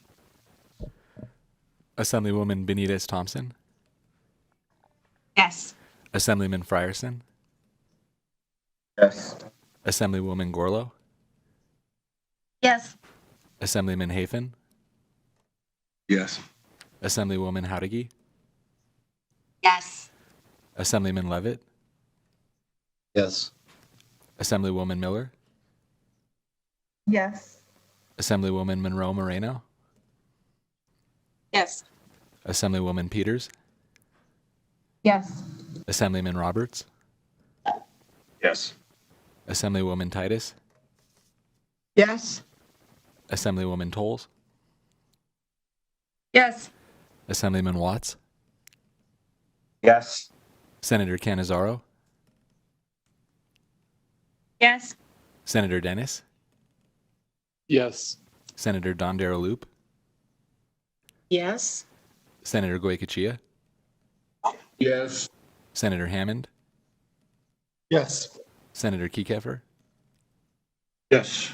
Senator Ratty, Yes. Senator Sievers-Gansert, Yes. Assemblywoman Carlton, Yes. Chair Brooks. Yes. Motion carries, and so that will take us to our next item. Mr. Tower, if you would. Thank you, Christian Tao, for the record. The second decision before the committees concerns the restoration of STEM Workforce Development Grant Program funds. The STEM Workforce Development Grant Program consists of several sub-programs that aim to create skills that match the needs of employers and meet future workforce needs. The executive budget recommends adding $451,603 general fund dollars in each fiscal year of the 2021-23 biennium to restore funding for the STEM Workforce Development Grant Program to the levels approved by the 2019 legislature of $2 million per year. The committees find the decision to be made on page 48 of the meeting package. Do the committees wish to approve the restoration of funding for the STEM Workforce Development Grant Program to the levels approved by the 2019 legislature by adding $451,603 in general fund dollars to the OSIT's budget in each year of the 2021-23 biennium? And Mr. Thauer, if you would please go ahead and do the other closing items also so that we can take one large motion at the end, and we'll open it up for questions before we do that. Thank you very much. Okay. There are in total 5 other closing items before the committees today. There are other restorations of program funds. Other closing item 1 concerns the restoration of funding for the Broadband program. Other closing item 2 concerns the restoration of funding for STEM recognition events. Other closing item 3 concerns the restoration of funding for the STEM Advisory Council. There are also position reclassification recommended. Non-classified staff is under closing item 4 recommended to be reclassified into classified service. Other closing item 5 recommends reclassifying the director position from non-classified into unclassified service. And this measure would require enabling legislation to pass. So the decision before the committees is on page 49. Fiscal staff recommends other closing items 1, 2, 3, and 4 be closed as recommended by the governor. And other closing item 5 be closed as recommended by the governor, contingent on passage and approval of enabling legislation, and staff requests authority for staff to make technical adjustments as necessary.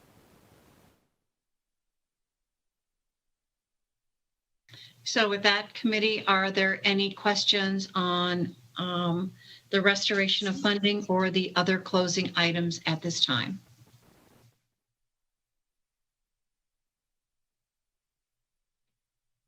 There are none, so I would go to Senator Dennis. Thank you, Madam Chair. I just want to make sure I'm making a motion because we had 2 presented, right? So I'm going to do the one for the Broadband State Match Program and then the other. Is that correct? Yes, Senator Dennis, that would be the most efficient way to do this. Thank you. Okay, so then I move to approve the restoration of funding for the STEM Workforce Development Grant Program to the levels approved by the 2019 legislature by adding $451,603 in general funds to the OSIT's budget in each year of the 2021 biennium, and that we approve the restoration of funding for the Broadband State Match Program to the 2019 legislatively approved level by adding $947,940. Actually, sorry, Madam Chair. Let me go back. And then I recommend that the fiscal, so after the first motion, also to recommend that the other closing items 1 through 4 be closed as recommended by the governor. Other closing items 5 be closed as recommended by the governor, contingent on passage and approval of an enabling legislation and request authority for staff to make technical adjustments as necessary. I believe that's pretty clear. So I have a motion from Senator Dennis, a second from Ms. Monroe Moreno. Are there any questions or comments on the motion? Seeing none, I will ask staff to call the roll, and to be noted that Senator Brooks has returned. Assemblywoman Benitez Thompson, Yes. Assemblyman Frierson, Yes. Assemblywoman Gorlow, Yes. Assemblyman Hafen, Yes. Assemblywoman Howdigi, Yes. Assemblyman Levitt, Yes. Assemblywoman Miller, Yes. Assemblywoman Monroe Moreno, Yes. Assemblywoman Peters, Yes. Assemblyman Roberts, Yes.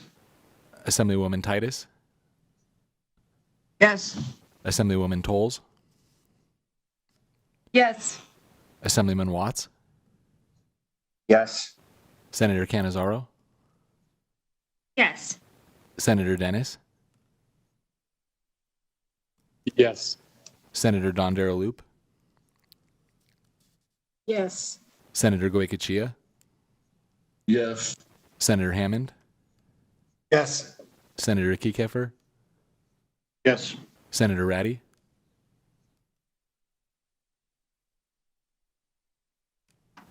Yes.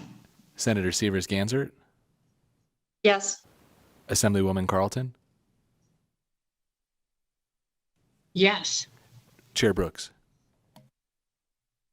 Yes. Thank you, and thank you, Chair Carlton, for helping me out there. And that brings us to our next agenda, the Office of Workforce Innovation. Mr. Tower, can you walk us through that, please? Committees will find recommendations for consideration for closing of Office of Workforce Innovation, the closing package from page 51 on. There's one major closing issue in relation to this budget, which concerns the recommended transfer of the Office of Workforce Innovation. The recommended transfer would reverse the actions taken through Governor Sandoval's Executive Order 2016-08 in 2016, and by the 2017 Legislature through SB 516 to transfer funds and functions out of DETR to the Governor's Office for the creation of the OVIN. The Governor recommends transferring the OVIN back from the Governor's Office to the Department of Employment, Training, and Rehabilitation. Fiscal staff would note that this transfer, if approved, would still require enabling legislation in order to execute the recommended transfer of the OVIN to DETR. Assembly Bill 459 has been introduced on behalf of the Governor's Finance Office for statutory adjustments. Do the committees wish to approve the transfer of the OVIN to DETR contingent on passage and approval of enabling legislation? Tower, any questions on this decision?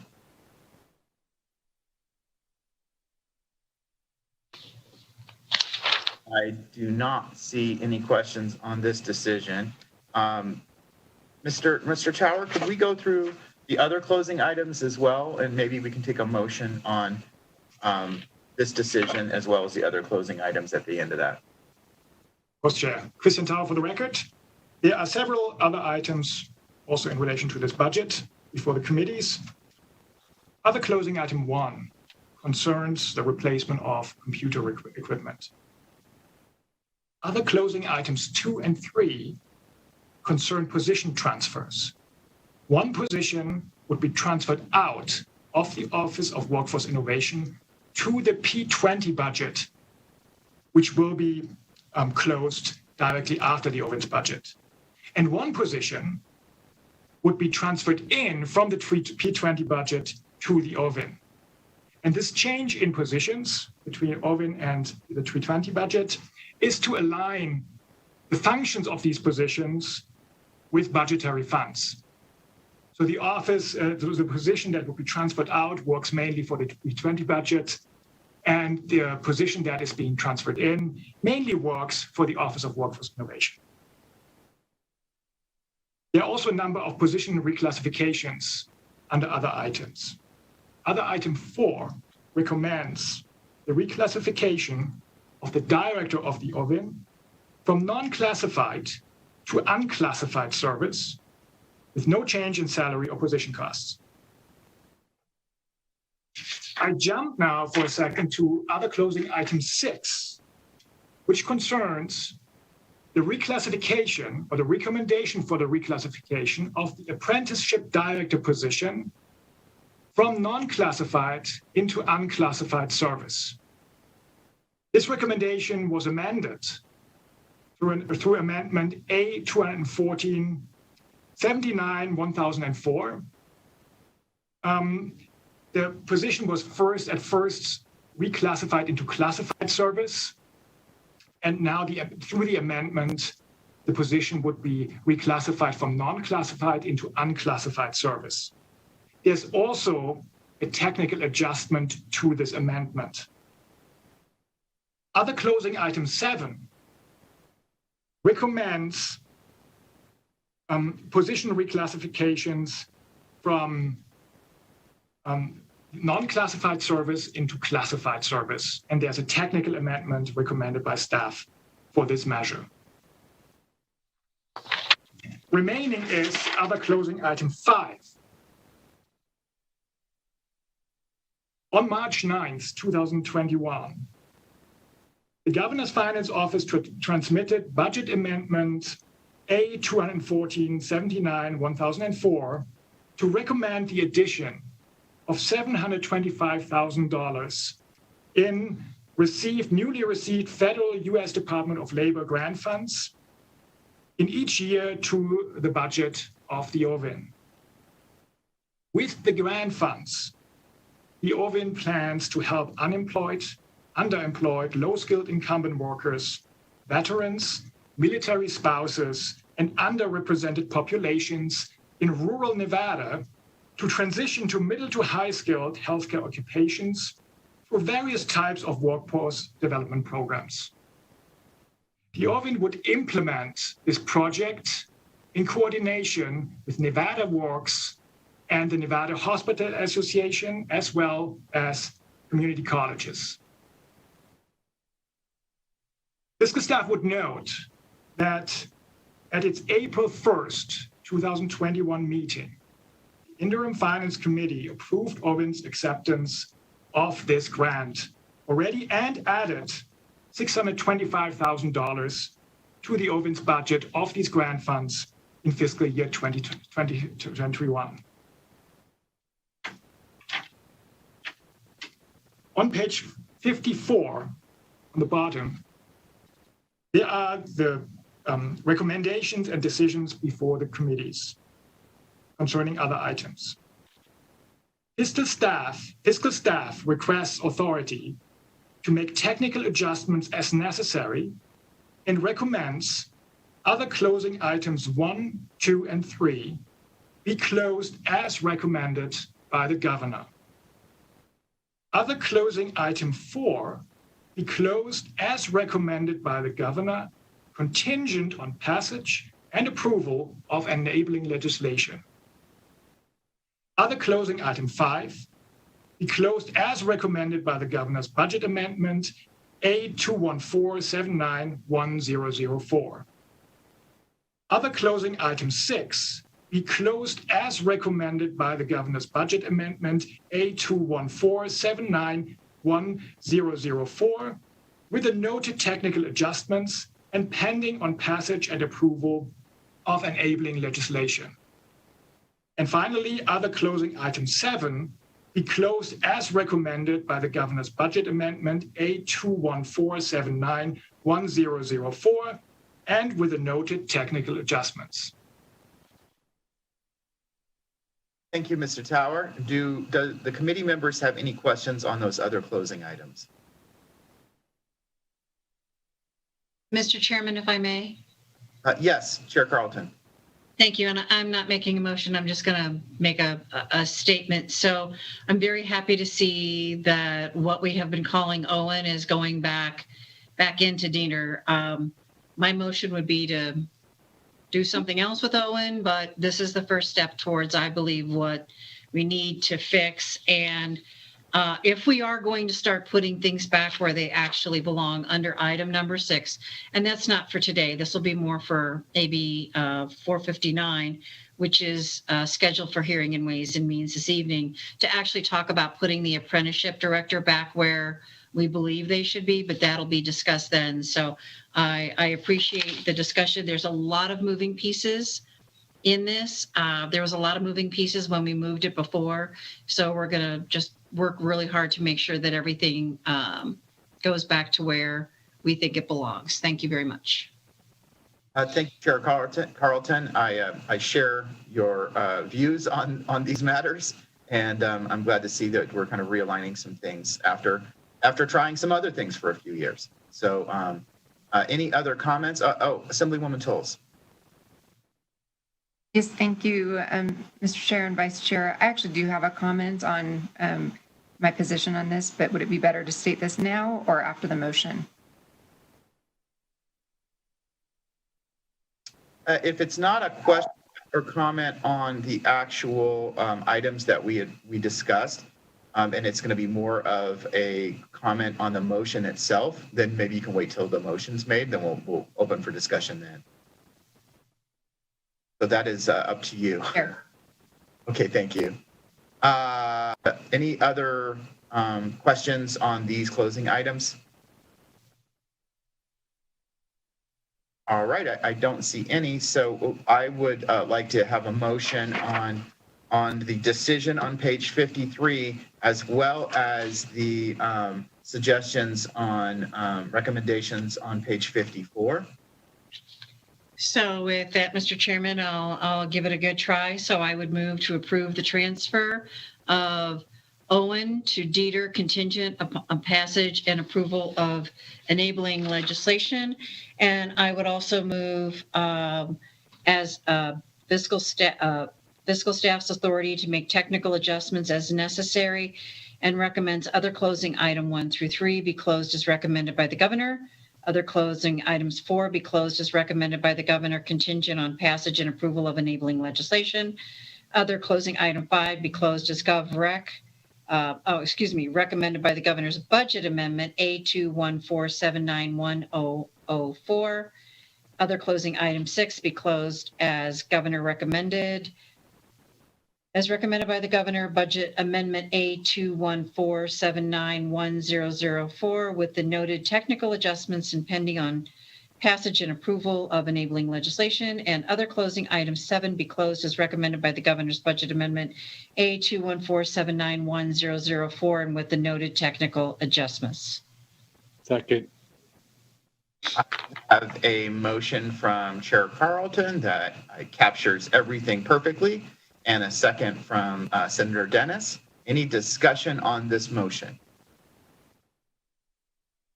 And Assemblywoman Tolles, is this where you wanted to weigh in possibly?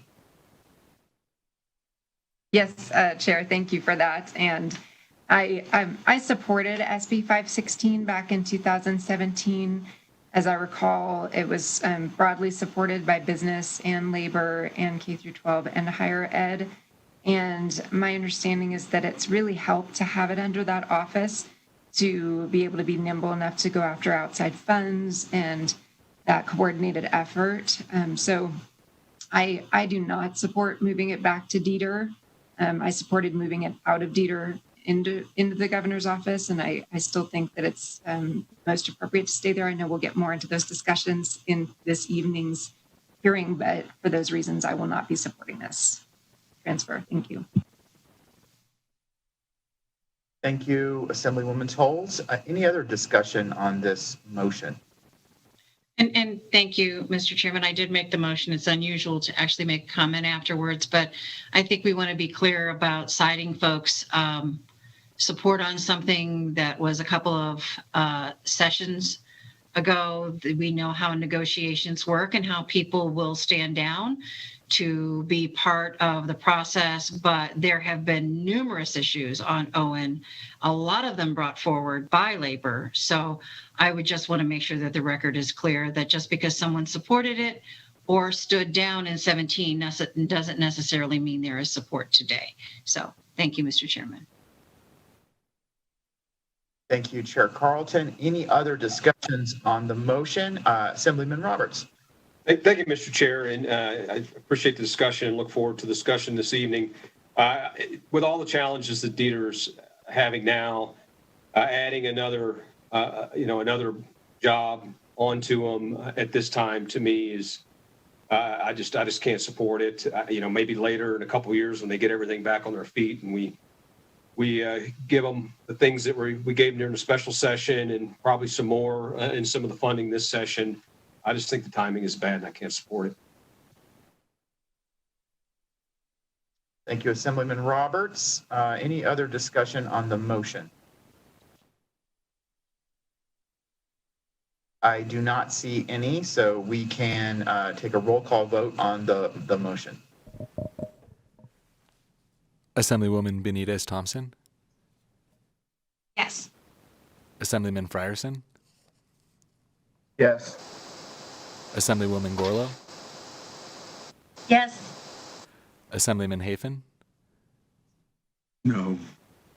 Assemblywoman Howdigi, Yes. Assemblyman Levitt, No. Assemblywoman Miller, Yes. Assemblywoman Monroe Moreno, Yes. Assemblywoman Peters, Yes. Assemblyman Roberts, No. Assemblywoman Titus, No. Assemblywoman Tolles, No. Assemblyman Watts, Yeah. Senator Cannizzaro, Yes.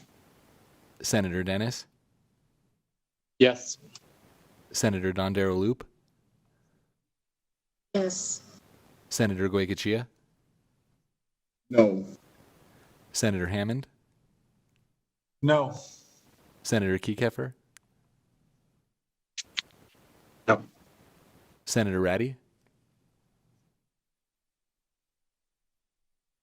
Yes.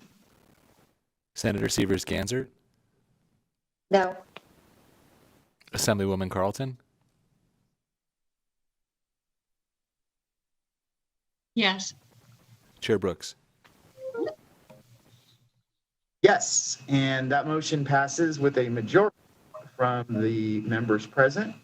And that brings us to our last agenda item, or last budget of the day. And that is going to be the Nevada P20 workforce reporting. And Mr. Thauer, if you could walk us through that, I would appreciate it. Thank you. Moving to page 55 of the closing package, to the Nevada P20 workforce reporting budget. There's one major issue and one major decision for consideration for the committee, and that concerns the transfer of the P20 budget to DETR. The governor recommends transferring the P20 budget together with the Office of Workforce Innovation, which oversees P20, from the governor's office to DETR. So contingent upon the committee's prior recommendation to approve the transfer of the ORVIN to DETR, do the committees wish to recommend the transfer of the P20 budget to DETR? And would you like me to first go through the other items as well first before? Mr. Thauer, if you could go through the other closing items as well. There are four other closing items in this budget. The first one concerns the replacement of computer equipment. The second one, a position reclassification. This one position that's associated with the P20 budget is recommended to be reclassified from non-classified service into classified service. And there is other closing items 3 and 4 concern the change of position, which was mentioned before under the OVIN's budget. One position moving from P20 to OVIN and one position moving from OVIN to the P20 budget. Fiscal staff recommends other closing items 1, 2, 3, and 4 be closed as recommended by the governor and requests authority for staff to make other technical adjustments as necessary. All right, Mr. Tower, thank you so much. Does any of the committee members have any questions on the P20 budget? I don't see any, so I would be interested in a motion for both the recommendation to transfer as well as the other closing items. And if you would, Mr. Chairman, I'd like to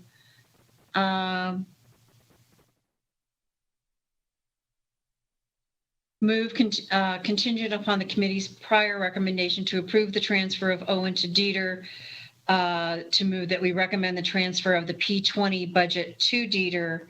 And also I would move to other closing items 1 through 4 be closed as recommended by the governor and give staff authority to make any other technical adjustments as necessary. Second. I have a motion from Chair Carlton, a second from Senator Dennis. Do I have any discussion on that motion? I see none, so we can take a roll call vote. Assemblywoman Benitez Thompson. Yes. Assemblyman Frierson. Yeah. Assemblywoman Gorlow. Yes. Assemblyman Hafen. No. Assemblywoman Howdicke. Yes. Assemblyman Levitt. No. Assemblywoman Miller. Yes. Assemblywoman Monroe Moreno. Yes. Assemblywoman Peters. Yes. Assemblyman Roberts. No. Assemblywoman Titus. No. Assemblywoman Tolles. No. Assemblyman Watts. Yes. Senator Cannizzaro. Yes. Senator Dennis. Yes. Senator Dondero Loop. Yes. Senator Goycochea. No. Senator Hammond. No. Senator Kekeffer. No. Senator Ratty. Yes. Senator Severs Ganzert. No. Assemblywoman Carlton. Yes. Chair Brooks. Yes, and with that, the motion passes with the majority and of votes. And so that is our last budget item. And I just want to thank the members today for this long meeting but very productive meeting. And I also want to thank the members in the middle of a pandemic, when the rules have been hit so hard.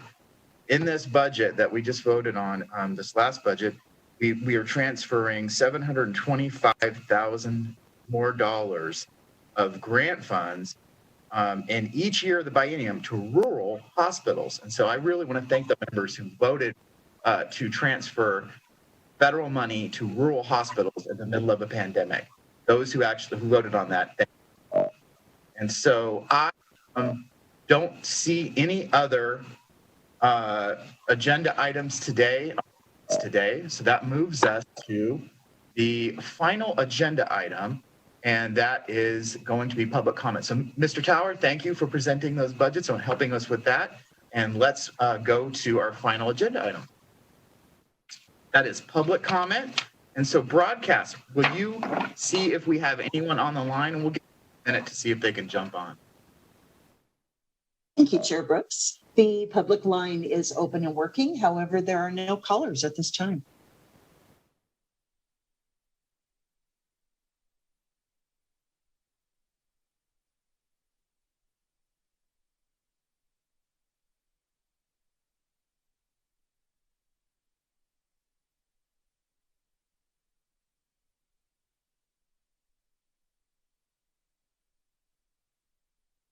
Chair Brooks, are you muted?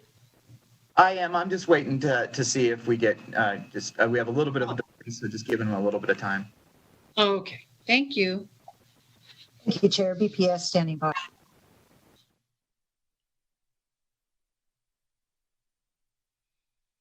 All right. It doesn't appear as if we're going to have any public comment this morning. And I just want to thank all the committee members again. And with that, we can adjourn today's meeting. And we'll be in 4100 on Friday for another joint full. Very